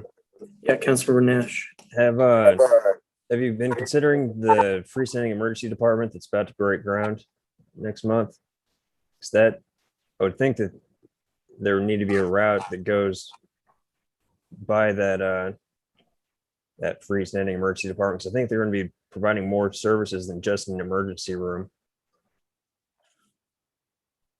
Yeah, so we did look at multiple new and in progress developments. One of the things that I'll note just overall about the system is that the city does a lot with very limited resources. There are only 5 buses that operate the fixed route network, and they do cover a lot of ground. The frequency is not convenient by any means on most routes, but in order to serve many of the future destinations across the city, there really needs to be an expansion of a number of vehicles to meet those needs. Otherwise, what you have to look at doing is just stretching many of the routes out and have even less frequent service to try and serve some of these newer destinations. So that was one thing that we talked about early on with the project team, is that the initial focus is really just trying to do as much as we can with the existing resources, and then over time gradually increase that to meet those additional needs, both existing as well as future. Now, I would just add, James, that like you mentioned earlier, we did improve service to the Norman Regional Healthplex in Northwest Norman, which doesn't have a great connection now. And hopefully folks will be able to more easily access services at that location. And as the new location comes online in Southeast Norman, we can take that into consideration. But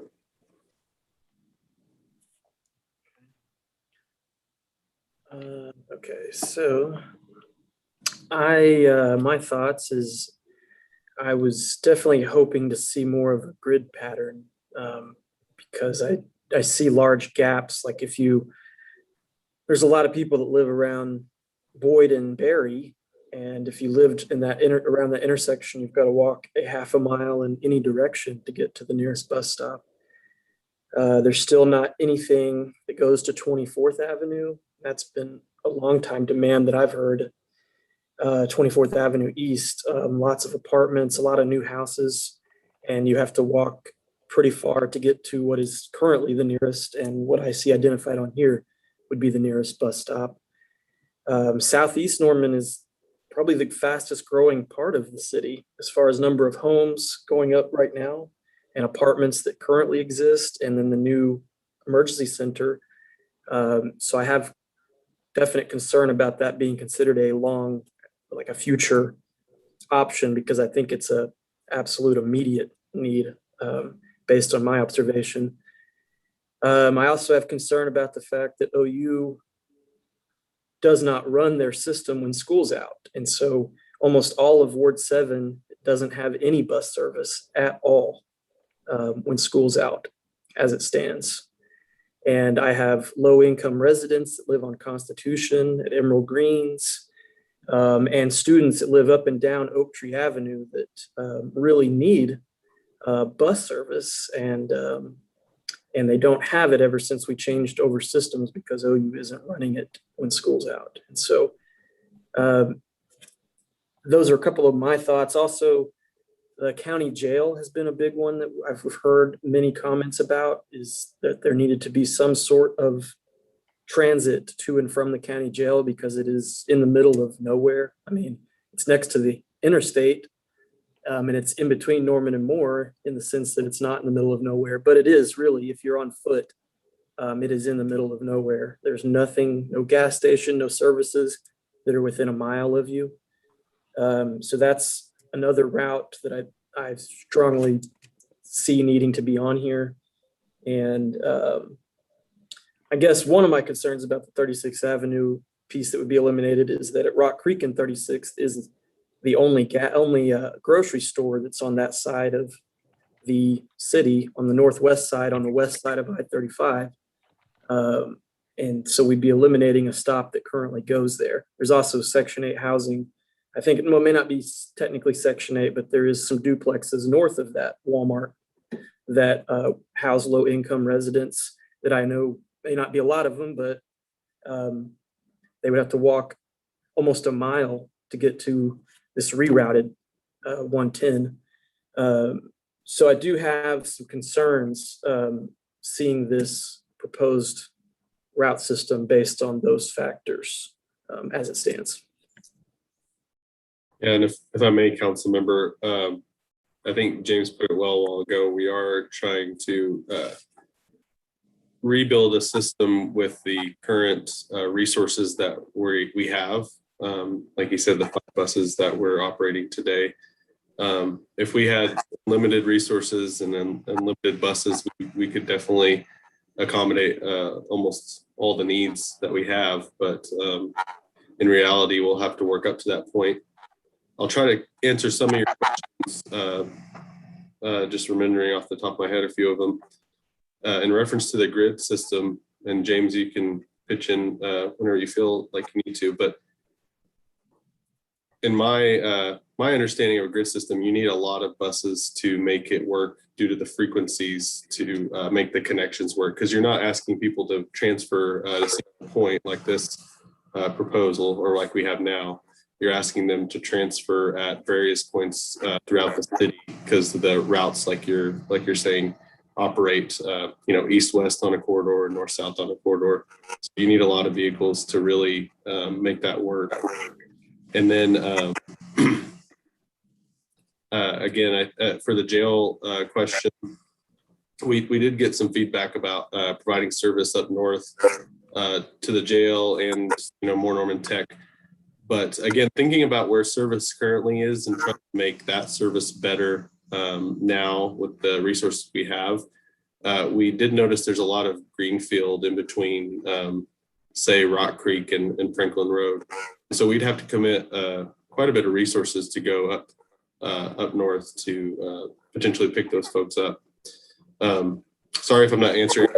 I will just say as a general overview that we know we're not hitting every area and serving every person with this proposal, but we feel like it's better than where we are today, and it gets closer to that goal with the resources we have, if that makes sense. Definitely does, Taylor. I appreciate that. And I would expect that a route to more Norman and the route to the county jail, I think, has been envisioned more as a once a day trip, that it's a scheduled thing when there's a release or something like that, that's coordinated. And I would expect that those would, hopefully have some joint partnerships with those entities to help us fund it, just as Norman Regional has contributed to that Northwest route. And I would think the same thing too, if for the East Side Emergency Center, getting bus service there, that that Norman Regional would hopefully be interested in helping us with the cost of that. But that, like I just said, that's some of the concerns I have just seeing this initially, and seeing what looks like some pretty large gaps of unserved area. And that OU piece is, I think, a big one. How pretty much, you could see it right here, all of Southeast Norman, everything south of Lindsay and east of the tracks has no service at all if OU's out of school. And so that's a growing concern that I hear in Ward 7. And as I have, it seems like a dozen new houses are being built south of Highway 9 along Cedar Lane area a week right now. It's like rapid fire. And so just that type of demand I see continuing to grow in the East Side Emergency Center and the situation with OU. I want to really make sure that all my fellow council members understand that situation, and that we are really thinking about that as we move forward with these potential changes to our system.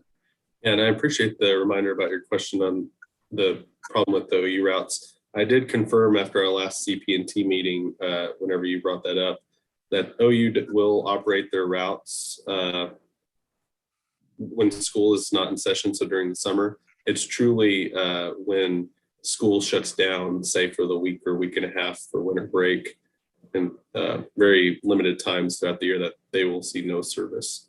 So that's how it stands right now.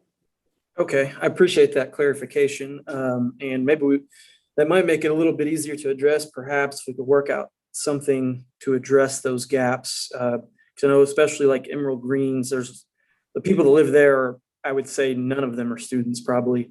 And all of them are probably very low income. And it's kind of it's in the middle of campus, it's in the middle of the city, but it's kind of on an island down there by itself. And then, various other people that might live in that area and up and down Oak Tree and things like that, that aren't students that may rely on it for work and things. And that week and a half when OU's not doing it could have an impact. So that's something I just want us all to keep thinking about as we move forward. But I do appreciate the clarification and information, Taylor. Any other questions from anybody else? I see Councilmember Peacock. Yeah, I just wanted to echo your comments about Southeast Norman. It's definitely the fastest growing part of Norman. I'd be curious to see if we, compared that area, the building permits of that area to some of the other areas in town, and like really gave some data behind how fast it is growing in comparison. Because I do think it's going to be a problem sooner rather than later. Yeah, I don't know if we did specifically, Councilmember Peacock, but just anecdotally, we know that Southeast Norman, like you all mentioned, is growing rapidly. Again, it's going back to this concept of trying to serve the areas we already serve better with the existing resources.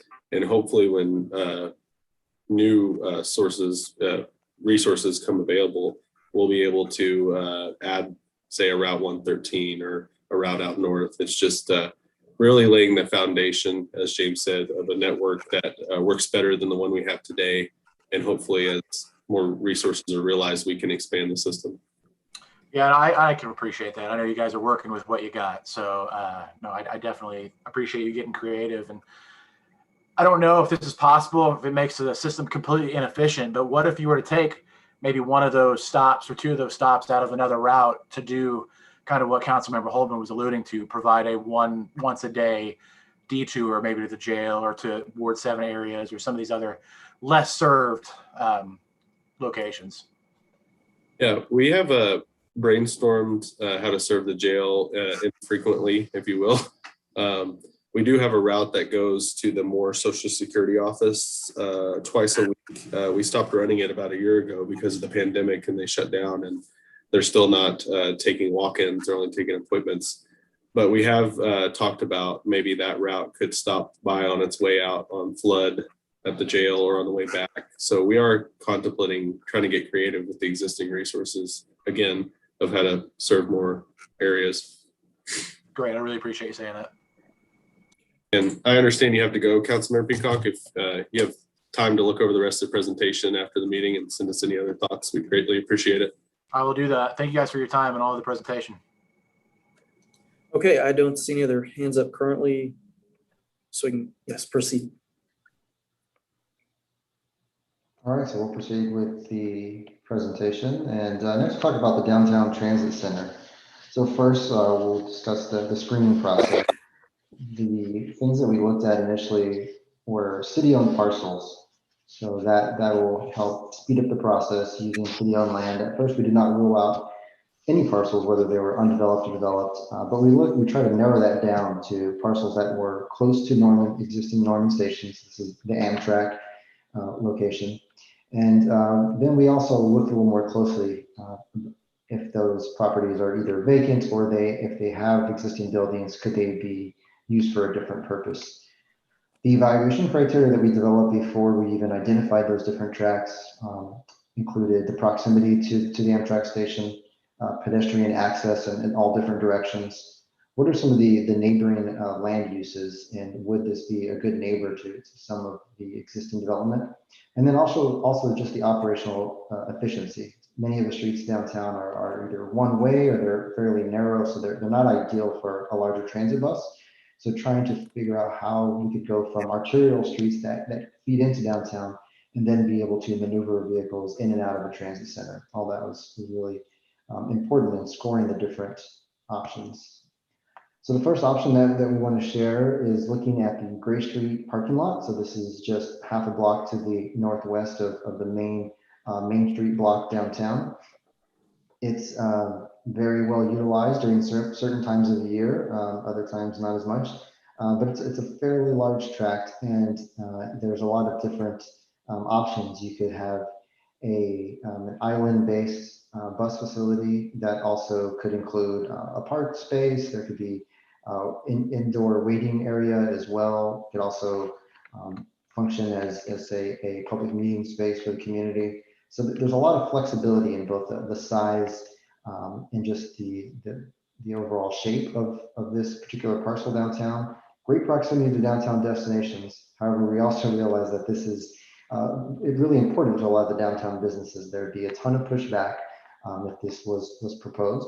But nonetheless, it was one of the parcels downtown that had enough space to accommodate multiple buses. And it would require the removal of over 100 parking spaces, regardless of what that scale looks like. In order to fit at least 5 or 6 buses, you would need to eliminate at least that many spaces. The second option that we looked at was over on the east side of the tracks at the existing Amtrak station. Using some of the existing right-of-way there, we could fit up to 6 bus bays in a sawtooth format. Why this is better than a straight curb is that the vehicles could have, each route would have its own assigned bus bay, so people know exactly where to wait, or if they're getting off and transferring to another bus, they know where to go. You're not having to read the bus signs very quickly. So it eliminates that stress. Also, it's a full block length, so there's plenty of space. Great proximity to the future well development just to the west of the tracks on the other side of James Gardner. Also very close to the Main Street corridor. Some of the changes that would need to occur on street, there's some removal of parking spaces, as well as a couple of statues near the northern end of the block, the James Gardner statue, and there's a smaller one that would need to be relocated or worked around to make sure that this site meets all the ADA requirements. But you could fit up to 6 bus bays along this path. Then the third option is immediately east of City Hall on the other side of James Gardner. This is kind of what it looks like today on the right side of the screen, and how sawtooth bus bays might be overlaid. The graphic on the left shows what's being planned as far as the proposed improvements to James Gardner. So this would provide excellent access to all of the civic destinations, including City Hall, in and around City Hall.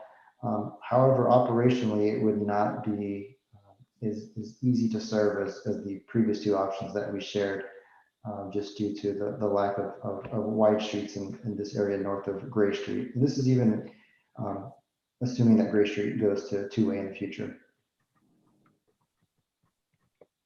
So this table shows how we scored the 3 different options, and Norman Station provides the best access, minimal impacts to the existing land use and parking. It's operationally very easy to serve, has a lot of flexibility, and then it also has good multimodal connections, both with the hike and bike trail, as well as with Amtrak and future commuter rail as well. So this is the recommended location. Also note that we did look at the west side of the tracks as well, and the east side is more advantageous because it has far fewer parking impacts, but still provides access to the west side of the tracks as well, including the future county well facility. So I'll go ahead and pause here and see if there are any questions regarding Transit Center before we talk about fares. I have just a quick question, and it really may be for staff.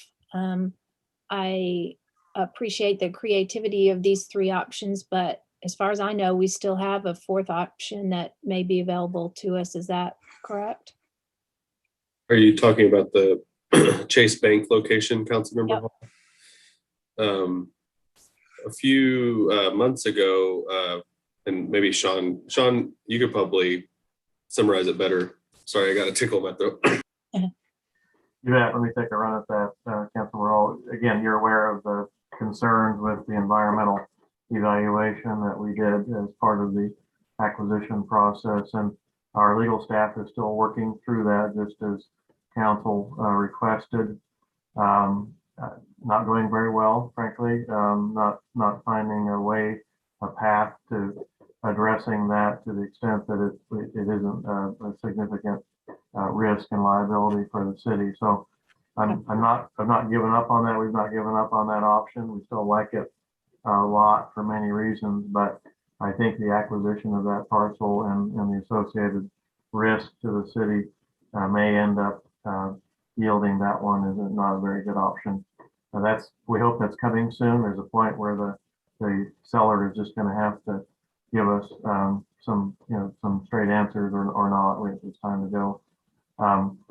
So while we were in the midst of this process, this year-long planning process, we did put this concept of seeking a transfer station into the original scope, and we didn't want to prolong the study any longer and be late in our delivery.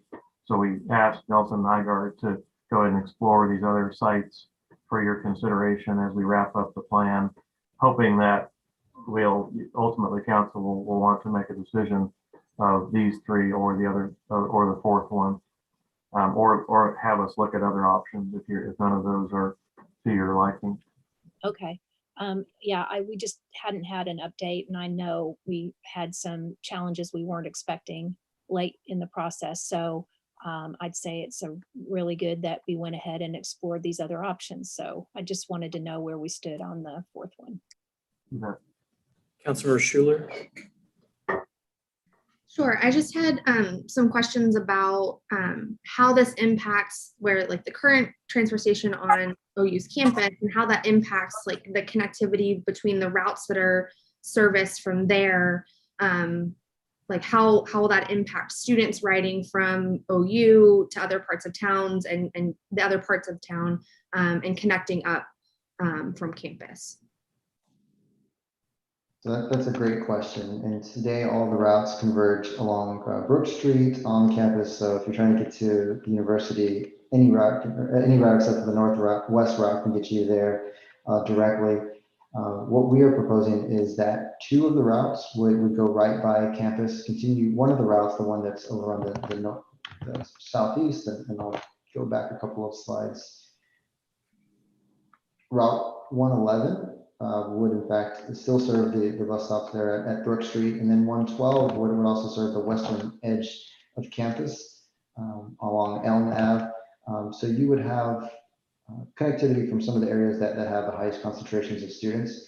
However, the other routes would feed into a downtown transit center. You could still make a direct connection to 111 or 112 and get to campus. Would involve a transfer, but these are the two routes that we wanted to focus on having a direct connection because they serve areas of the city that have the highest student concentration as well as just overall population density.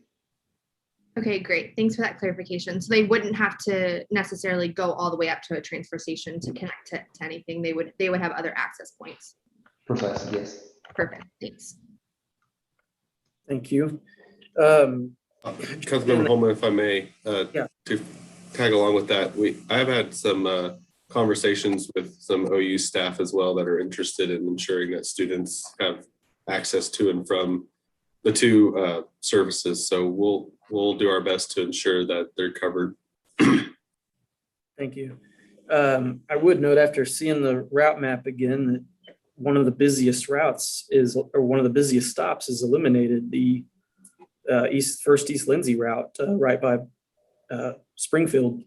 There's also another route in front of Millennium, and that route the stop in front of Springfield is the one that I rode as a kid. So there was always full of people on that one. So another slight concern I would have there about readjusting that one as well is making people that currently use that stop having to walk and possibly cross 12th Avenue to get to the other side to a new stop. With the transfer station, the concern I would have about the train station is there's not a lot of green space in downtown Norman, and the green space at the train station is the only park in downtown Norman. I mean, Andrews Park is close, but that's the only park that's actually on Main Street where the statue is. There's lots of trees there. And from what I could see on the image, all those trees would have to be removed. And that I could definitely see a lot of pushback to us going in and paving over all of this green space and removing trees. Outside of that factor, I could definitely see how this could be a good spot for this, right? You know, right with the train station, right by the courthouse, right in the middle of everything. But the trees and the green space factor, and that looks pretty significant, at least in this concept design. I would have a lot of concern about that. I agree with the concern about Gray Street parking lot. That would be ideal. I think it's a flat, empty parking lot. I say empty, it's used, but it's not used as much as we, I guess, thought it would be. But the businesses do benefit from it. But the fact that it's flat, it's on Gray Street, right in the middle of everything, that would be ideal to be able to repurpose it or part of it perhaps for this. The James Garner spot, I could see how that could be pretty tight to have that in between the tracks and James Garner Boulevard there. I would encourage us to look at potentially I know we've talked about some other potential uses for the buildings we own, the property we own next to the post office between James Garner Boulevard and the post office, but we do own that corner, that half that size there, and that could be another option we look at. And then of course we do own the property across the street in the middle of the block, which I know isn't ideal for turning radiuses either. So there are a couple other options. I don't know that there's a real great or a perfect one in my mind, I guess. Even the Porter Street one, has some issues, access issues, and might not meet future demands, beyond 10, 15 years from now. So those are my thoughts currently on what we're looking at now. Thank you for putting this together. And then I can just speak briefly about a couple of those other options that you mentioned. So these are the three finalists. We did look at the three buildings that are there at the corner of Gray and James Garner, and some of the other challenges are the width of the street, the one-way Santa Fe Ave, just north of Gray and Tonawa Street, that are both limited in the width, one-way access, and then they also have diagonal parking. So it was more of an operational challenge there. And then across the street, the small parcel would not be sizable enough, even if Gray was converted to two-way, to allow buses to loop through. One of the challenges with the bank site was the same thing, that it just did not have enough, the footprint was not big enough to allow for vehicles to turn around without using an alleyway, which isn't ideal for transit operations. So those were considered as well. They did not make the final cut of potential options.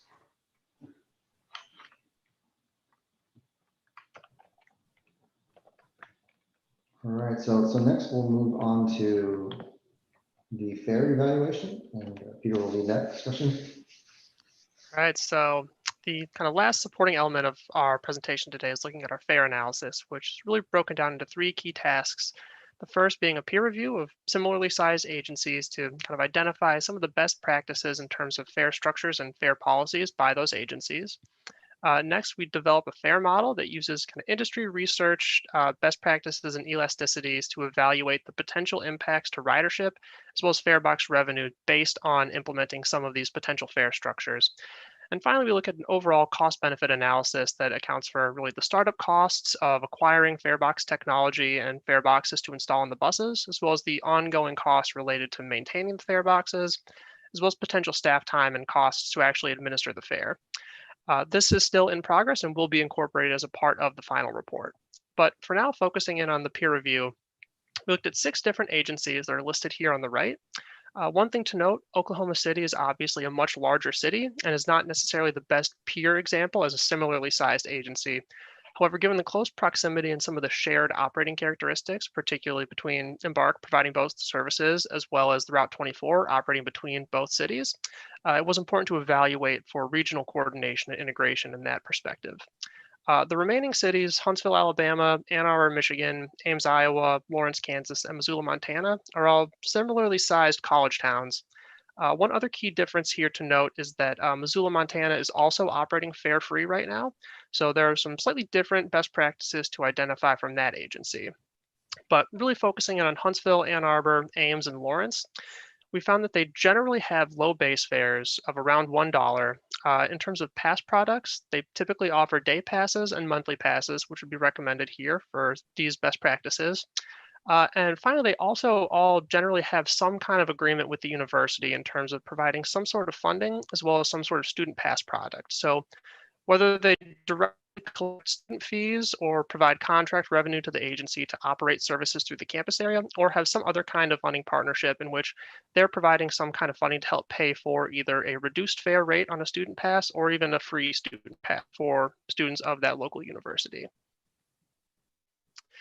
So next, focusing on Missoula a little bit, one of the best practices we identified from that agency was that in 2015, they made the decision to go from charging a fare to operating as a fare-free agency. And as a part of that process, they engaged with local businesses, nonprofit organizations, and other government agencies to develop a funding partnership in which they initially formed this partnership with 11 local organizations. It's since grown to 24. And they've been able to use this revenue from this partnership to backfill all of that foregone fare box revenue. So as a result, they've been able to operate fare free, still collect that revenue, and have been able to grow their ridership and really focus on providing transit and encouraging sustainability efforts rather than monitoring their fare box revenue or attempting to meet fare box recovery ratio thresholds. And ultimately, this was built upon community support in which really view public transportation as a public good and a public service, and came together to forge this partnership to make sure they could continue providing that quality service. So this could be some opportunity for Norman to explore similar partnerships should the decision be made to remain fare free as a part of this study. So next, moving on to the fare model, we looked at several different scenarios for potential fare structures and policies that could be implemented. The first is implementing a fare structure that aligns with those peer agency best practices. So that would be a dollar base fare, 50-cent reduced fare for youth, seniors, and persons with disabilities, free service for children, and would provide free transfers between buses. The next fare structure looks at aligning with Embark Oklahoma City. This would be a notably higher fare structure at $1.75 for base fares, 75 cents for reduced fares for seniors, youth, and persons with disabilities. Would also be free for children, but would charge a full fare for transfers. And finally, the last thing we did is, again, looking back at that best practice from the peer agencies of having some kind of university partnership. This would use both of those first two fare structures, but would have an additional aspect baked in where OU students would continue to board the bus for free. And effectively, ridership from the student population would be tracked by operators and could be then paid by OU on the back end later on. So the next slide will show what the ridership and revenue implications of these scenarios are. So the change in ridership is shown here in blue, and the change in revenue is shown in red for each of these scenarios. And starting from left to right, what we'll see is by implementing that relatively high base fare with aligning with the Embark Oklahoma City fare structure of $1.75, has a really substantial impact on ridership of over 50% decreasing. On the other hand, revenue would be generally higher than some of the other scenarios at $188,000. That would be about 5.1% of the existing Embark Norman operating costs, just to put that into perspective. So on the other hand, looking at that relatively low base fare of $1 for the peer agency best practices, the ridership impact is notably mitigated here with only about a 21% decrease, but that is also reflected in the revenue aspect at $119,000 in additional fare box revenue. And again, for context, that's about 3.2% of existing operating costs. So finally, looking at the next two options that are, again, the same base fare structure as the first two, but would include that kind of OU funding partnership in which students continue to ride for free. So that would reduce that ridership impact and would provide additional revenue by having OU provide some additional funding to cover the cost of those trips. we'd see that 51% decrease from the Oklahoma City fare structure scenario is reduced to about 35.9%, and revenues increased up to $259,000. So that's about 7% of existing operating costs. And finally, we see that's the ridership loss is even further mitigated by the last scenario, only about 12.6% decrease in ridership and $142,000 in additional revenue. So that'd be about 3.9% of existing operating costs. So really what we see is generally steep decreases in ridership, just because moving from zero fares to charging a fare does have a significant impact on the ridership and their elasticity for that cost constraint. So based on our results from this model, we've developed several recommendations for the near term, the midterm, and the long term. So starting with near term, our recommendation would be to continue operating fare free, and that's for several reasons. First is to allow ridership to continue recovering from the pandemic and to adjust to the potential route changes that we're recommending here. Effectively, ridership is generally fragile as we're all recovering from the pandemic and people are moving back towards transit, and introducing service changes on top of that will take time for the ridership base to adjust. So we feel that incorporating a fare on top of all of those changes might be too much and would really shock the system of ridership. But there's an opportunity to continuously evaluate how ridership is recovering and responding to those changes, and really continuously evaluate the potential for fare implementation into the future through either the midterm or the long term. The next element of the near-term recommendations would be to begin those discussions with OU regarding a potential funding partnership and student pass program should a fare be implemented in the mid or the long term. Really, since we see the impacts of both producing additional revenue as well as mitigating that ridership loss, this would be really an important function to consider implementing as a part of a fare structure. So next in the midterm, we would look at implementing a fare structure that's more closely aligned with the peer agency best practices. Having that lower base fare, again, minimizes that ridership loss associated with implementing a fare. And while it would be recommended that any fare would be implemented with that OU funding partnership and student pass program, recognizing that those are really long ongoing discussions and may not be at that point when the city is ready to implement a fare, we'd recommend that those discussions continue on an ongoing basis. And finally, in the long term, provided the system is able to fully expand and ridership continues to grow, there may be an opportunity to better align fares with Embark Oklahoma City and provide more interagency and regional coordination at that level.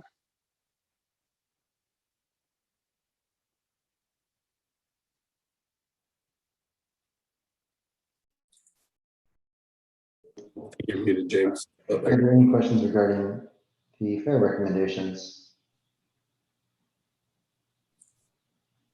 I think I would just make sure we all understand that that was just revenue, right, Peter? And like you said, when you started your presentation, it doesn't include costs yet. And hopefully at our June 15th City Council study session, we'll have more information to share with you about that part of it. Yes, that's correct. Yeah, that was one of the factors that guided our decisions to do the free fare was that the cost to upgrade the fare boxes was more than the fares would generate.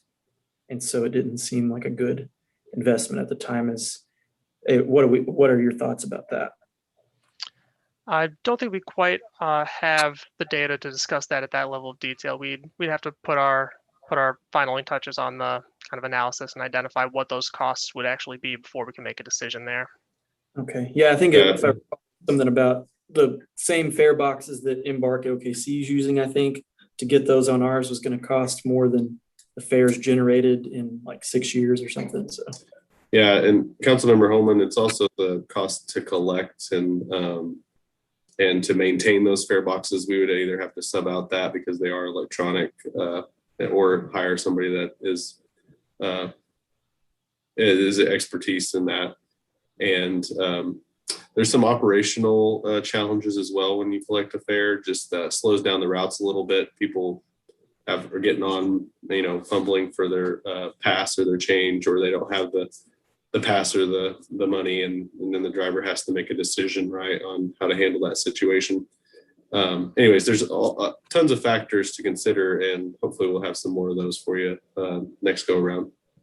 I appreciate that. Just wanted to share that with my colleagues that may not be as familiar, that this is ended up kind of being one of those cases where it costs more to charge for the service than the fee would actually generate. So, but we continue looking at that, and I do appreciate these recommendations that we can use to help guide our decisions going forward. I don't see any other hands up. I've got a quick question. Well, Okay, yeah, Councilor Hall. I really appreciate you sharing the partnership with the Missoula, Montana model, because, you know, when you think about all of the places that we've talked about that we feel like there's a need, there's also a pretty significant partner involved that may want to, you know, contribute to helping their clients and or customers have easy access to their place of business or their, you know, entity, if it's the county jail or the health system, and I can think of a lot of other ones too. So I do think that's a really interesting idea because, as you just said, Councilmember Holman, it's the irony of setting ourselves up to collect fares is not realistic at the moment. So I've been really intrigued with this. So thank you for sharing that. Thank you, Councilor Hall. And I would be remiss if I didn't mention at least one of our partners who's already helping us, Norman Regional Health System. They pitch in $50,000 each year. They were doing that when we were at the university as well. Yep. And while that's really tailored to help with the paratransit costs, I just would hate to not mention that they are a good partner and have been for many years. So we are dipping our toe into those types of conversations. And yeah, and I'm glad you mentioned that because it's really important to recognize the contribution that they're making right now, which we absolutely appreciate. But as they expand their campuses to the entire community, you know, they may be open to those discussions too, since they've been so willing to support paratransit, which we're grateful for. Councilmember Schuler, have you done Councilmember Hall? Sorry. Yeah. Councilmember Schuler. Okay. Sure. No, I mean, I really appreciate hearing about the Missoula, Montana model as well. But also just thinking, I know there's some challenging things happening, or I guess past situations with the university regarding transit and things like that. There's a lot of history there in relation to, you know, why the city is operating the bus system now, and you know, that we don't need to get into right now, but where are we with talks about this as we look to a model to, you know, re-enter talks with the university about student passes and things like that? Just thinking, you know, for future, like where are conversations now and kind of where does that stand potentially as we look forward? Does anybody have any answers for that? I wouldn't say there are conversations about fares, council member, with the university. I know we've been kind of solely focusing on the rerouting and how to coordinate that with the university and our ongoing lease with them and our building construction that's occurring. I think this is something that we would just have to, in the future years, if city council and staff decided to recommend a fare. In our original agreement, and Sean would know better than I, but in our original agreement with the university, I do remember there being a section about talking about reimbursement for students and faculty and staff riding. So I think hopefully they would be open for that. Obviously, I can't speak for them, but that would just be a conversation we'd have to restart, if you will, once we decided to go down that path. Yeah, I was going to mention that, Councilor Schuler, so again, put all this in perspective, we are in our 22nd month of operation. So I still feel like we're a baby, an infant, you know, in terms of the transit operation. I know you ran it for 30 years, so, you know, they really had a system established. So, you know, so maybe 30 months ago when our journey began, the university was very on board with this concept of sharing and student fees being shared and all that sort of thing. That's kind of what happened. They took all the student fees with them and left us with the bus system, which was a lot of money. That was how they were operating the buses. So we've made up the cost difference with city general fund dollars, and then of course our 1.8% sales tax that was approved a few months after we began the system. So we'd love to get some of those funds back. And I think as Taylor said, the university at that time was very much interested in sharing some of those student fees that they're already collecting if we are providing services to them. So that all ended when council opted to go free fare. We just stopped talking and took that out of the contract. And I'm guessing they would entertain that opportunity if we resurrect the fare discussion again. Sure. Yeah, I would hope that as well. So thanks. Okay. I don't see any other hands up. And if you'll entertain us for a few more minutes, we just have a next step slide. So thank you all for all of your comments and questions. Very helpful. And so the next step for the consultant team is to develop the draft report, which we will deliver to staff, and they'll provide comments and feedback, and we'll refine that as necessary. We are also holding final 2 different public sessions on June 9th, one during the middle part of the day, as well as one in the evening. And that will give folks an opportunity to weigh in on the recommendations. We'll provide a similar presentation in which we walk through the study process as well as the recommendations. And then we'll return to City Council on June 15th for a study session, so we can go into more detail about what we heard from the community. And then the last step will be City Council approval on June 22nd. All right.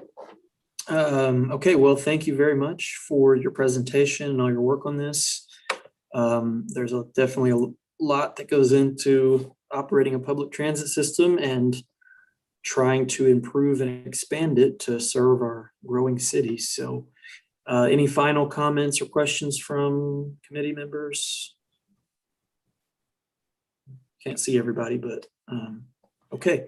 Oh, All right. Thanks, everybody. Yep. All right. I look forward to seeing this, I guess, in June. So, okay. Thank you very much. I think we can move on to the last item on the agenda, which would be a discussion regarding Eddington Street, McCullough Street, and alleys east of Monette or Monet, however you may pronounce it, Avenue.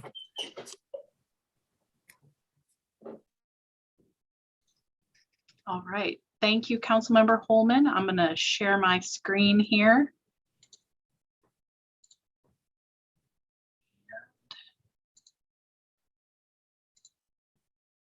Oh, I hate when it does that. All right. Well, either way that you can see this. I'm Carrie Evenson. For those of you that haven't met me yet, I'm the Stormwater Program Manager for the City of Norman, and I'm going to talk to you a little bit about some projects that we have in the planning stages and that we would like some council feedback on as we move forward. So this area, if you are not familiar with it, is basically a little triangle between Monette and the railroad tracks north of Boyd. It is in the Center City Form-Based Code area. It is pink, or the neighborhood middle frontage. So Eddington, if you can see my cursor, I'm not sure which screen I'm sharing. I'm hoping it's that one.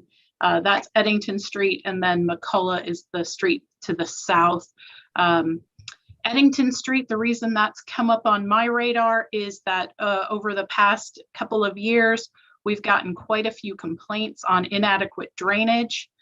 Particularly at the end of Eddington, because Eddington just dead ends right there at the railroad tracks. It should flow to the north. There's a detention pond up there closer to Duffy where this water should flow. And sometimes it makes it, and sometimes it kind of sits in that dead end. So we need to address some of those issues. Also, there's McCullough Street to the south there. It has drainage issues on the east end. It has some pavement condition issues and is actually identified as a project location for FYE 2022 in the recently passed 2021 street maintenance bond package. So there's some issues there that are going to be addressed through the street maintenance bond.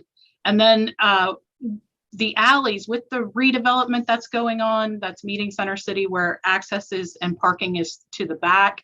We have some alley condition issues.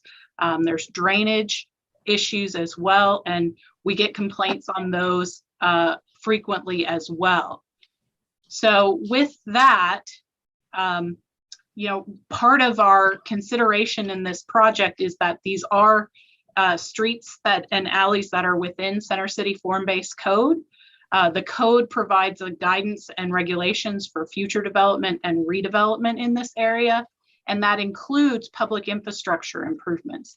So, really it's been our take that as we improve these areas, if there are infrastructure needs, that we should be trying to meet Center City form-based code to the best of our ability.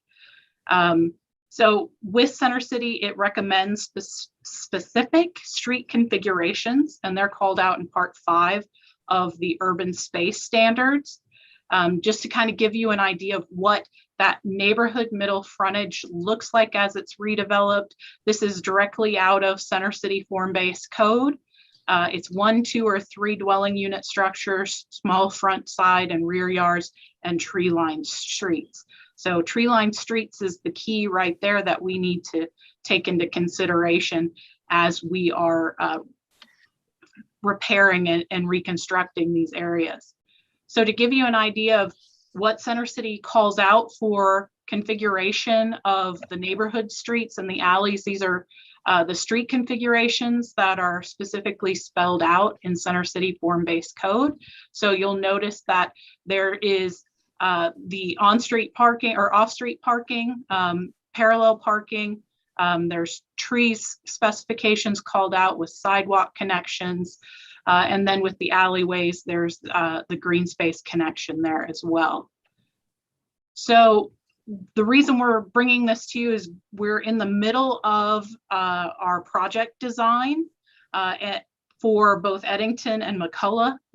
And some of the considerations that we're putting into this project design are addressing the drainage and paving condition issues, meeting Center City form-based code requirements where possible. Some of these areas have already been redeveloped to Center City form-based code areas. They have some front access that is probably not something we're going to be able to remove at this point.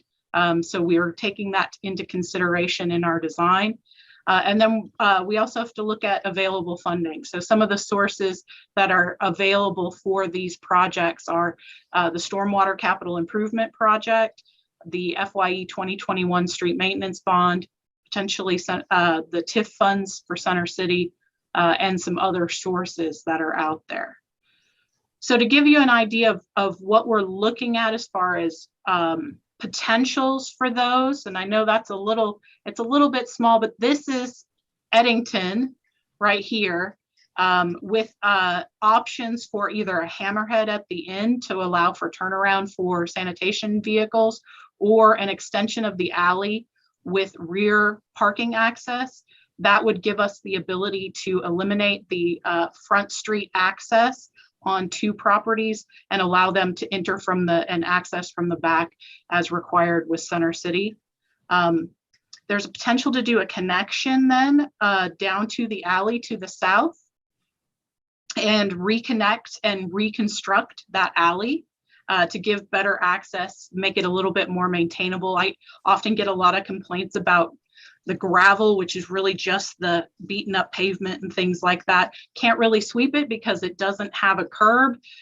So it's not something that we can address unless the alley gets reconstructed. And then McCullough down here, same kind of thing. We're not sure about connections just yet. We're early enough in the design that those decisions haven't been made.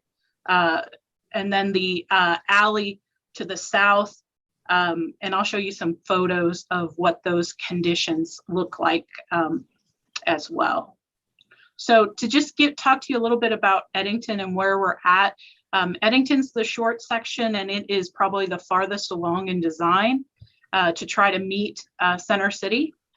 From Google Earth, this is what Eddington looks like right now. You're looking to the east from Manette. So you can see there are already some redeveloped areas here, and then there are some areas that haven't redeveloped just yet. And so that's that close-up of those of Eddington and the alley that's to the south. And what we're considering here is reconstructing the road to give us a better driving surface. And then we are looking at potentially extending that alley to the north to give the property owner access from the back. Little snippet there to show you how a sanitation vehicle would be able to turn around in that particular area. That's another reason why that potential extension is important to this project, because we have to think about not only where would these folks be parking if we removed these driveway accesses, but also where are we going to be accessing for trash pickup and things like that. In addition to that, with Center City, we would like to be able to try out and use some green infrastructure in these projects. So we're looking at in this off-street parking, adding some permeable pavers or some pervious pavement. There are some really interesting new products for permeable concrete or pervious pavements. And so this would give us a good opportunity on a shorter section of a street with Center City to implement those and to see how they stand up and how much maintenance they require to maintain. So the brownish colored areas are the areas where that is envisioned to be placed. And then we'll have sidewalk, of course, we'll have walkability considered into this. And we'll have, we're proposing some rain gardens to add that greenery that's necessary for our streets. And these are some examples along the right side to show you what those could look like in the green areas in this design. And then we look at adding tree enclosures as well. There's some really interesting green infrastructure practices that involve tree wells. And that would be something that we would consider to give you those tree-lined streets that are envisioned through Center City form-based code. And then, of course, given the soil conditions in this particular area, we're envisioning an underdrain to make sure that the water doesn't flow across the street anymore. It'll enter into our green infrastructure and then have an outlet to flow back to the north to that detention pond where it's intended to flow. And so Ryan Swain worked up some renderings for me to just kind of give you a visual of what this street could look like. Once it's finished, you'll see the rain gardens and the tree wells, as well as the pervious pavement and those trees starting to grow up and give you that tree-lined street. This is looking to the east, and Manette's at the front bottom. And then looking to the west from the end of the street and showing you what that potentially could look like. And then a close-up of that parking area with the pervious pavement. And so with McCullough Street, we'd want to look at some of the same things. This is actually the alleyway. You're looking east along the alley, just south of Eddington. You can see the condition of that alley. It could definitely use some improvement. You can see why we've gotten some calls on drainage as well through that photo. This is McCullough Street. There are some existing redeveloped areas that were compliant with Center City. So there are some areas there that we'll have to take into consideration in our design to accommodate those. And then this is the alley that is to the south of McCullough before you get to Boyd. if you've ever noticed this sign, the neighborhood calls it Death Alley. It's often very rough and has lots of puddles and drainage issues, and is in need of some TLC. And so this is a sketch of what this design could look like. Again, following Center City to the best of our ability. There's some design changes that may need to be addressed to address some of the head-in parking on the north side of McCullough. But we would follow Center City on McCullough to the best of our ability as well. So with that, we've got some project estimates here for each street and alley associated with that. I'll let you take a look at that. I'm sure if you followed some of council's consent items, you know that these are fairly reasonable prices for these short sections of street to be done, given we've had some projects that are in the 7 figures for reconstructs and things like that. And so really the question that we have for council is, are we headed in the right direction with these? We'd like to use Eddington in particular as a pilot to test some green infrastructure and to see how well we can meet with Center City form-based code, and to be an example for future projects that work to meet Center City. And so I'll give that back to you, Councilmember Holman, for any questions. Thank you, Carrie. Let's see, would you mind not, unsharing your screen? Yes, absolutely. There you go. Okay, Councilmember Hall's hand is up. Well, I am really interested in this project, and I also am aware of quite a few complaints, particularly the alleys, and particularly the McCullough alley. So I can only imagine, what you hear about it, because I hear about it plenty. So I guess I'm just not even sure where to start. So taking the whole project with all of these different projects. So this is primarily originated to address stormwater concerns. So they have, like a lot of our transportation projects, they have multiple issues going on. They have both drainage and they have pavement condition issues. And I forgot to recognize earlier, Scott Sturtz is with us, so he can help me on some of the transportation side. Eddington and the alley to the south were particularly brought up for drainage issues, and that's why it's coming through my shop and working that way. McCullough and the alley to the south of McCullough were really brought forward as more street and pavement condition type issues, but with some associated drainage. So there's a lot of crossover when we get to this. Okay, and I know that with these kinds of projects, when we can address everything at one time, that's absolutely a plus. So because it's in Center City form-based code, there's been a lot of discussion about these undeveloped, I'm just gonna pick on the McCullough alley. So there's been a lot of discussion about how we do move forward with providing this infrastructure. So I just want to be reminded about because both of these streets have significant new development on them. And what is the role of the developer as far as what their responsibility is to the parking? Because I know we have some inset parking on both those streets that's new. And, we have alleys that normally they would be constructing as they go, but I know we've made a decision somewhere back in there that, we'd rather deal with it as a whole. So what's the responsibility of the developer here, and what can they contribute to these projects?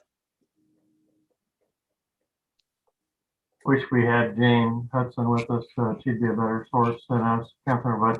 But I would say, again, having worked through all these, and Scott certainly has as well, in terms of the building permit process, many of those developments on McCullough, or the death alley, as the residents call it, were either done before the adoption of Center City, or they were done in that period of time soon after the adoption of Center City, when we were all scratching our heads about this very question. What can we make the developer do?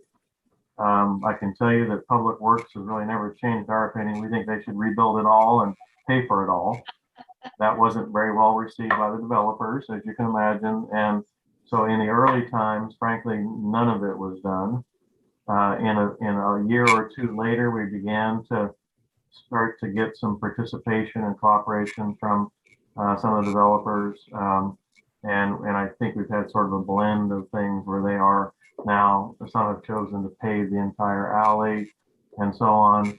But that's kind of what brought us to this. One, we don't really have the answer to that question, I'm sorry. But two, none of them are meeting the Center City Form-Based Code design criteria, as Carrie has shown it. We are not seeing the tree line or the green line areas. We're not seeing LID. And so that's really why Carrie and her team, again, working with Scott's group and also our street division who maintains the alley, has tried to bring this forward to you to try to jumpstart this very discussion and try to answer the question you're asking. What can we get the developers to pay for? What does council want to pay for? And where are we going to get the funding to do that?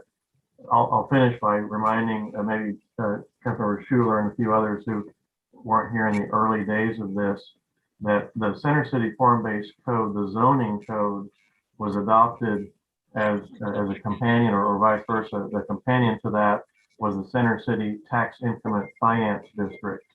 And the notion there was that the Tax Increment Finance District, the TIF district, was going to generate enough funding to finance the improvements of infrastructure, including streets, alleys, parking, sewer, water, stormwater. We're starting to get a little bit of funding into that, but not even to the extent that we've established an account in your budget process.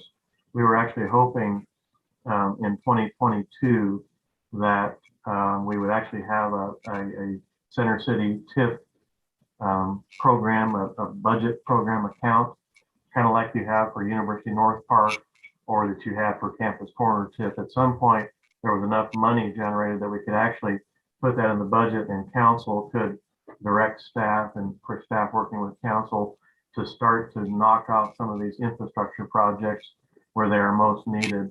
We haven't quite gotten there. There's just not enough money there. I'm hoping FY23 will start that process, but that's the other challenge that we face, is there really is no funding source for these projects except our existing programs, like the street maintenance bond program for McCullough, and we have a little bit of alley money that could be directed here if that were your priorities. Okay, yeah, And thank you for something- that. If I could add just a little bit to that sure. also, Go right ahead. is that this isn't like a normal plating process. If this was a plating process, at that point, we do go back on the developer and say that they have to at least do the half street widening if the street does not meet the current city code. Because this is not because it's just a redevelopment of existing lots, not an actual plating process. We don't have that ability to go back in and say, you are now responsible to do that.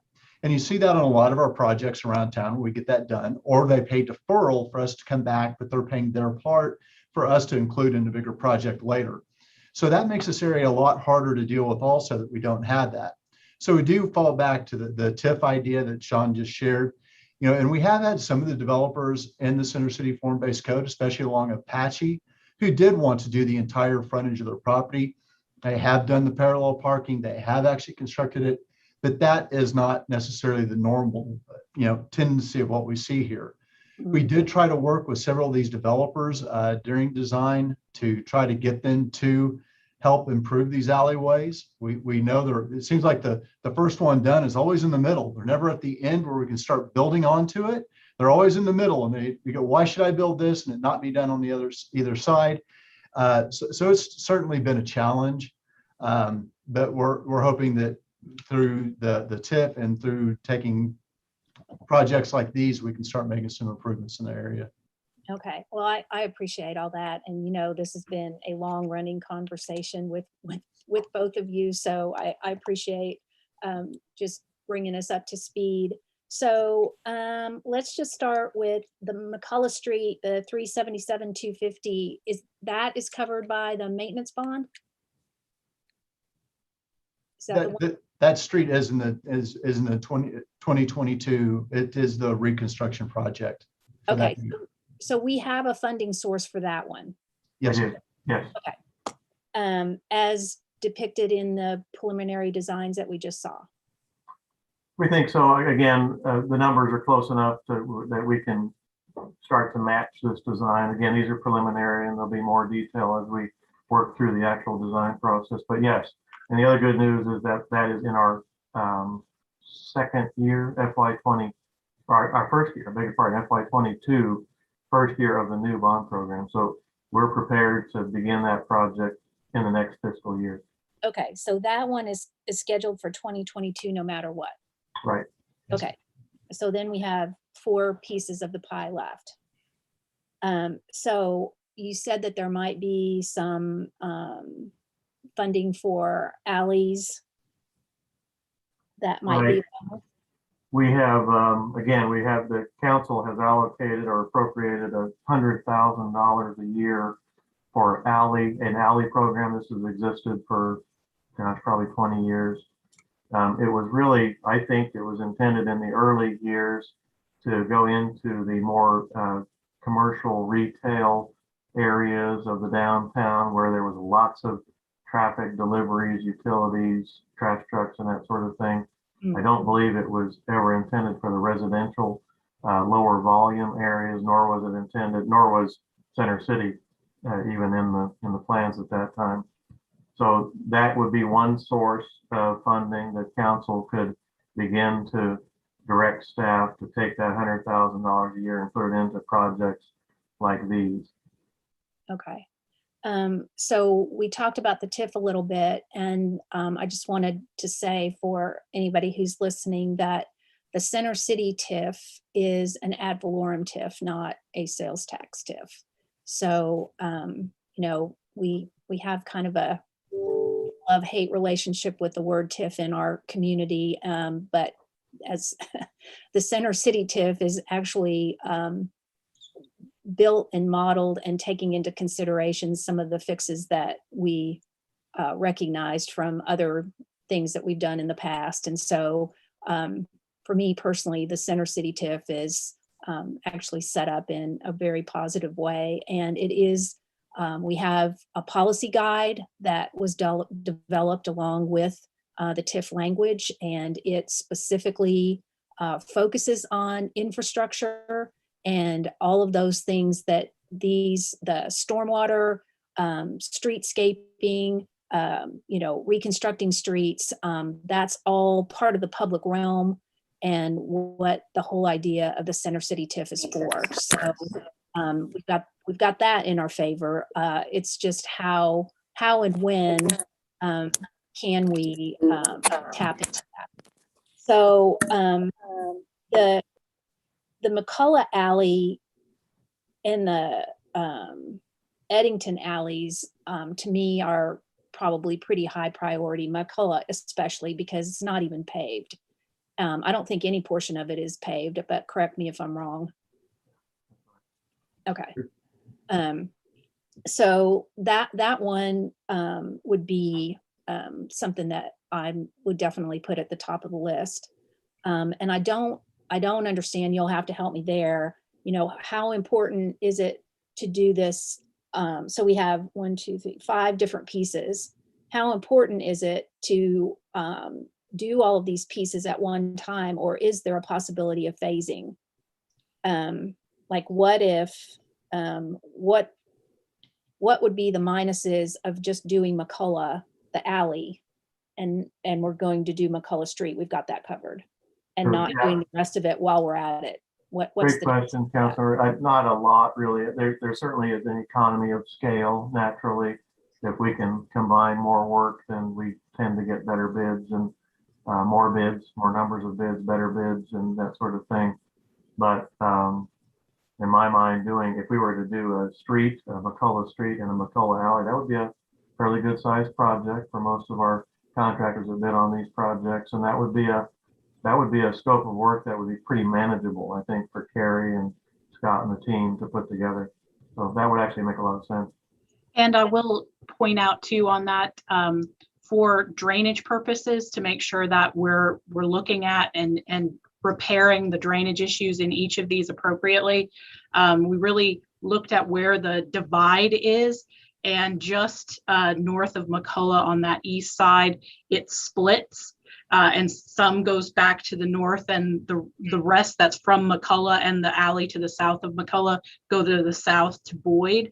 And so there really is there is a natural divide there, that Eddington and its alley to the south could be a project, and McCullough and its alley to the south could be a project to address the drainage issues.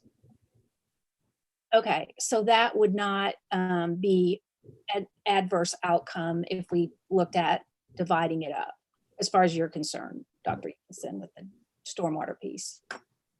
Okay, I'm just trying to think about this in multiple ways, because one of the things that you said that really struck me, that was actually one of my concerns about all of this, is to use a smaller street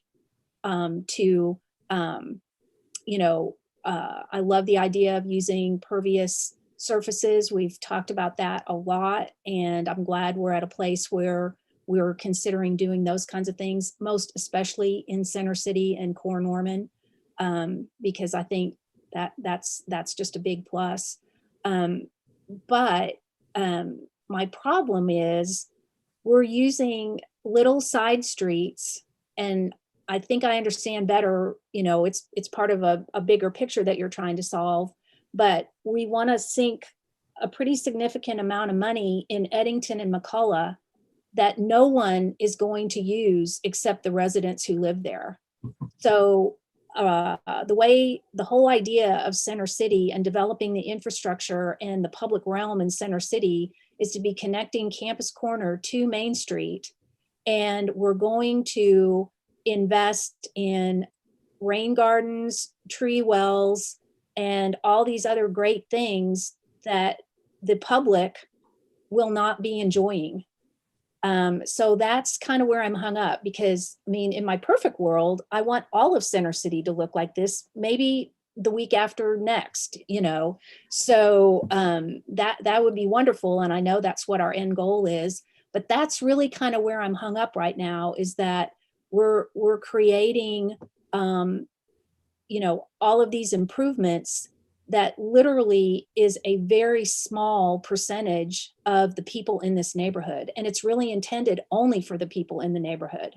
So that's where I'm hung up right now. So that's why I'm thinking about, okay, if we have funding from McCullough and we can figure out a funding source to do the alley, then maybe that's the good place to start, and not do it all at the same time.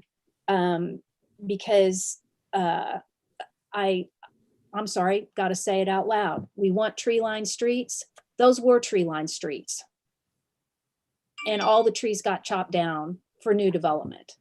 And so now we're going to go back and put in trees. A little hung up on that too. Yeah, So, we share your view. That's exactly why we're here.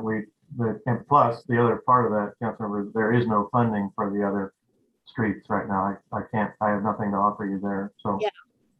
So one of the things that we've talked in a more macro idea in the ad hoc committee, the form-based code ad hoc committee, that was, presented some potential fixes to the code, and literally ongoing discussions right now with, how we address some of the things that are still outstanding that are negatively perceived, I think, in how the vision is being met in Center City, trying to get on top of that.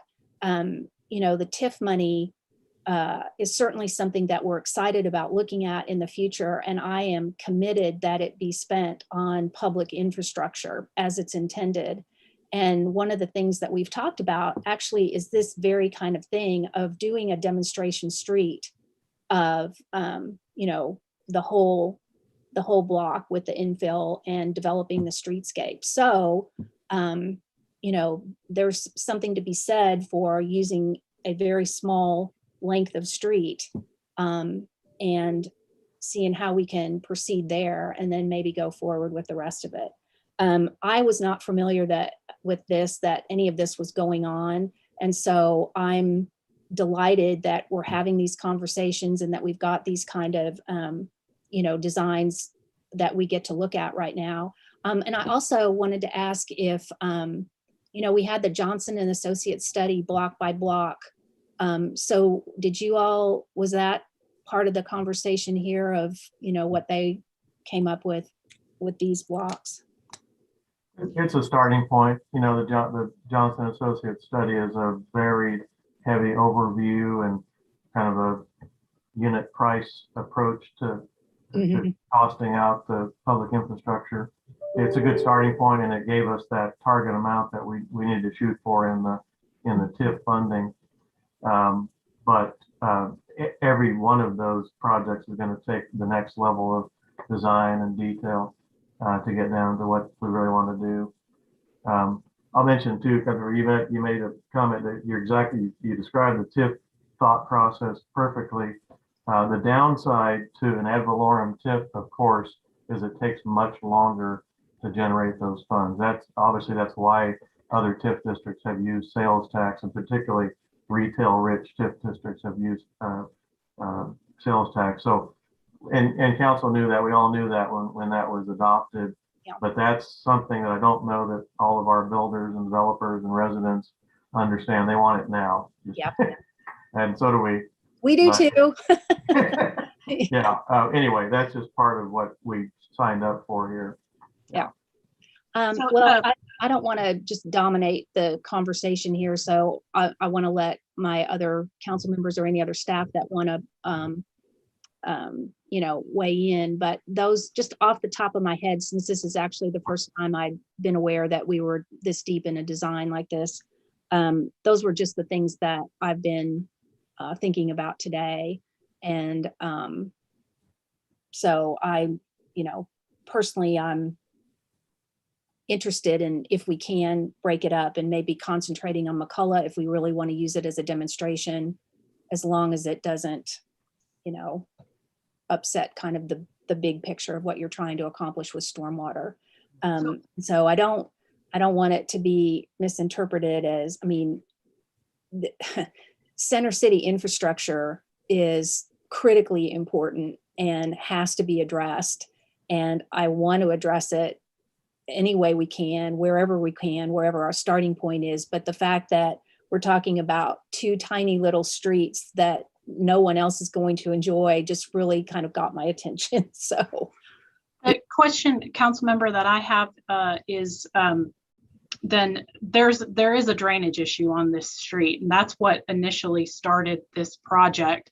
And so the question is, how do we proceed with fixing these drainage issues? Do we try to make them Center City form-based code compliant, which is where the direction we headed with Eddington, or do we do something else? Because ultimately Eddington has drainage problems that we're going to have to fix at some point. So how do I proceed to make those fixes, I think is the question I have.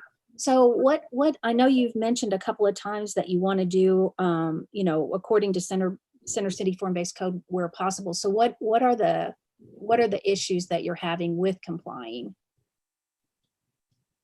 I can answer that one, Carrie, if you'd like me to. So the problem is the Center City form-based code is saying that there are no driveways to the front of the structures. Okay. All the access is from the back side. Okay. On both of these streets and all the other streets right now in Center City, we still have front driveways. We cannot take away somebody's access to their home and their parking ability. We really can't do that. So that comes with the redevelopment of each one of those properties. So when we say that, what we're saying is that we want to add all of those functions, the parking and the streetscape and the sidewalk everywhere that we're capable of. So where the lots already have the access from the back. Yeah. And that's really what is becoming our limiting factor. Like if we start looking at other roadways that we could use as a sample, there's not enough distance, there's not enough space because of those front driveways that are currently existing for us to really get a good enough run to get a true feeling of what this could be like. Eddington has a little bit more of that than some of the other streets, which is really unusual. But part of that is because some of the existing stuff that's on there, there's that apartment complex on the north side that takes up a large part of the north side of the block. And in working with Keith McCabe, we can do that rear access on some properties he owns that currently are front access. And he's willing and available to let us do that. Okay. So that's where we're really coming from when we say where available or where we can, is that we just can't go through and take away somebody's access to their home with a front driveway. Yeah, I get it. But obviously we want to try to encourage that alley parking as much as possible. So Yes, ma'am. I know on Eddington, I mean, and there's some new, if I remember correctly, there's new inset parking. I mean, it's right that were constructed with some of the newer duplexes on Eddington. One new one. Yes. Yeah. I'm pretty sure they're Keith McCabe's property that he's accommodated. I mean, he's got parking because he has parking for every tenant he has. I'm pretty sure. Right. But, so, and I'm looking at the aerial view on Eddington, and on the north side, we have the large large for this area. We have the apartment complex that takes up most of the north half of the block, and then the two properties that Keith McCabe owns that he'll let us relocate the parking to the back. On the south side, a lot of those were redeveloped, but they were redeveloped prior to the current Center City Form-Based Code rules. Yeah. So they still have front accesses. So it's a matter of if those property owners will work with us and allow us to remove those. We all know parking is like gold. People don't like to give it up. So that's part of the challenge we have there, but there's some space in there that we can work within to try to make some things happen. So have you tried to work with those developers too? Have those conversations happened yet? We've gotten, what we really needed is direction on that. The way the design for Eddington is it accommodates the driveways that are the front access that's there on the south side with the redeveloped lots. The north side gives us a little bit more flexibility because those two lots to the northeast have not developed yet or redeveloped yet. And those are the ones that we've talked to Keith McCabe about and would give us the ability to make those changes. And he's getting ready to make some, I mean, he's taken, I don't know if that house has been demoed yet, but it's going to be, so. Right. Okay, so what are the challenges on McCullough, on the street itself? Do we have the same issues on McCullough? Well, the same issues exist on McCullough. When that was considered to be put in for the street reconstruct, they're really looking at reconstructing the roadway as it is today. So what we're trying to do is go ahead and expand that, and where we can, just like we discussed, where we don't have all the driveways, where we have rear access, or where there's already that existing parking on the north side of the roadway, there's already some existing parking on street. We'd like to take that and convert it to match. And we're adding that into the project to go ahead, and we don't want to go in and complete a street here that we know is going to have to be converted later. Yeah. So we're going to do everything we can to go ahead and meet the Center City Form-Based Code design criteria. Okay. And all the locations that it's feasible. Okay. So that parking on McCullough wouldn't be straight in, it would be parallel? Is that what Yes, ma'am. Yeah, okay. Which is more what we have intended, I think, right? Yes, ma'am. That is what the Center City Form-Based Code design standards indicate. Okay. And so that would be a loss of a few spots here for these property owners, but it would work out. And the major concern that I see in this one is that the one property on the corner actually has access off of Monette. And so the area in front appears to be for kind of the other structures and overflow. So, but we would be working with that area closely. Okay. And then on the So if you look at the McCullough Alley, I can't tell from this on the north side, it looks like, is there a lot of alley parking already? About half the properties already have alley parking on the north side, and we already have about half of them on the south side, actually. So we do have a lot of parking already off the alley, on the McCullough Alley. If it's funny referring to them as McCullough and Eddington there, whichever is to the south, whichever is the alleys to the south.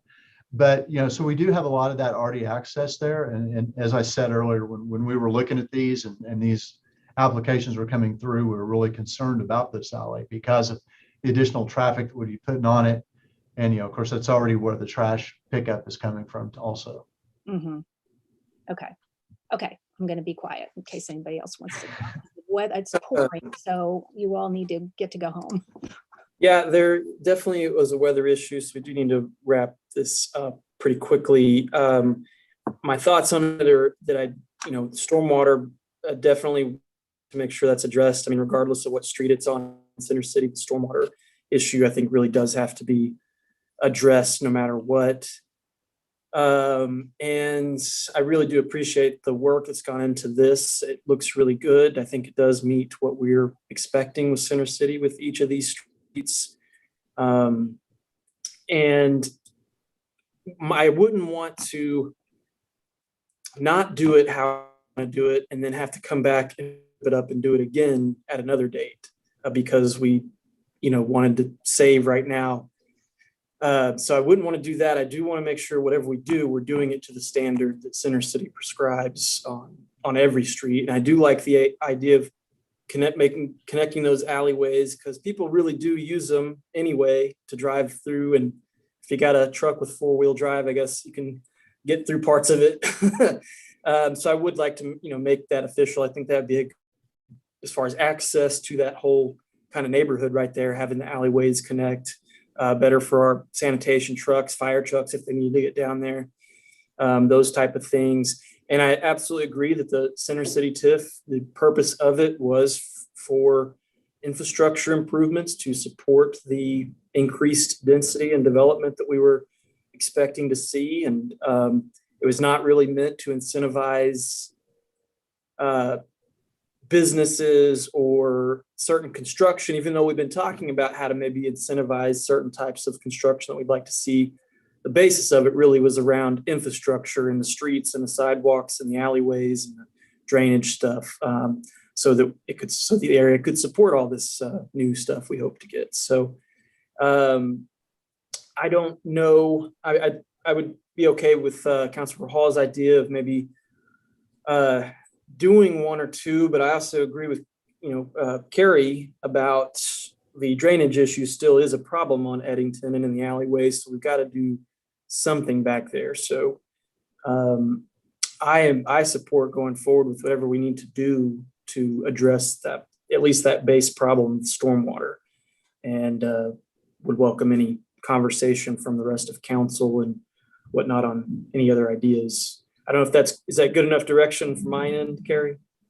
Yes, thank you. Or Councilmember Hall as well. So yeah.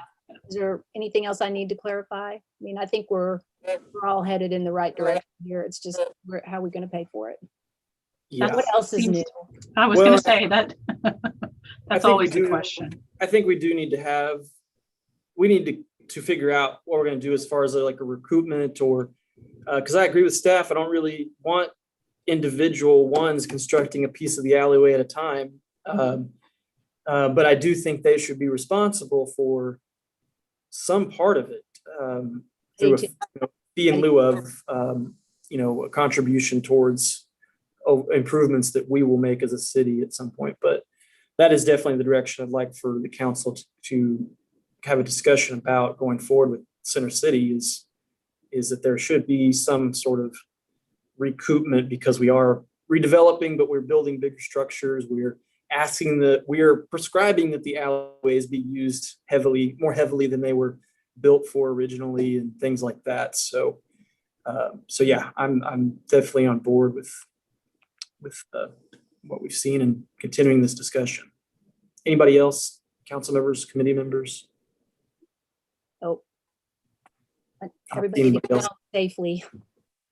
Yeah, I don't see anybody else's hands up. Do you need any other direction, staff, from us about this? Thank you, Counselor. We're great. That's very helpful. We appreciate it. Thank you very Okay. much. Yeah, thank you. Thank you. Okay, well, Board. yeah, thank you so much. And in light of the weather outside, I'm going to go ahead and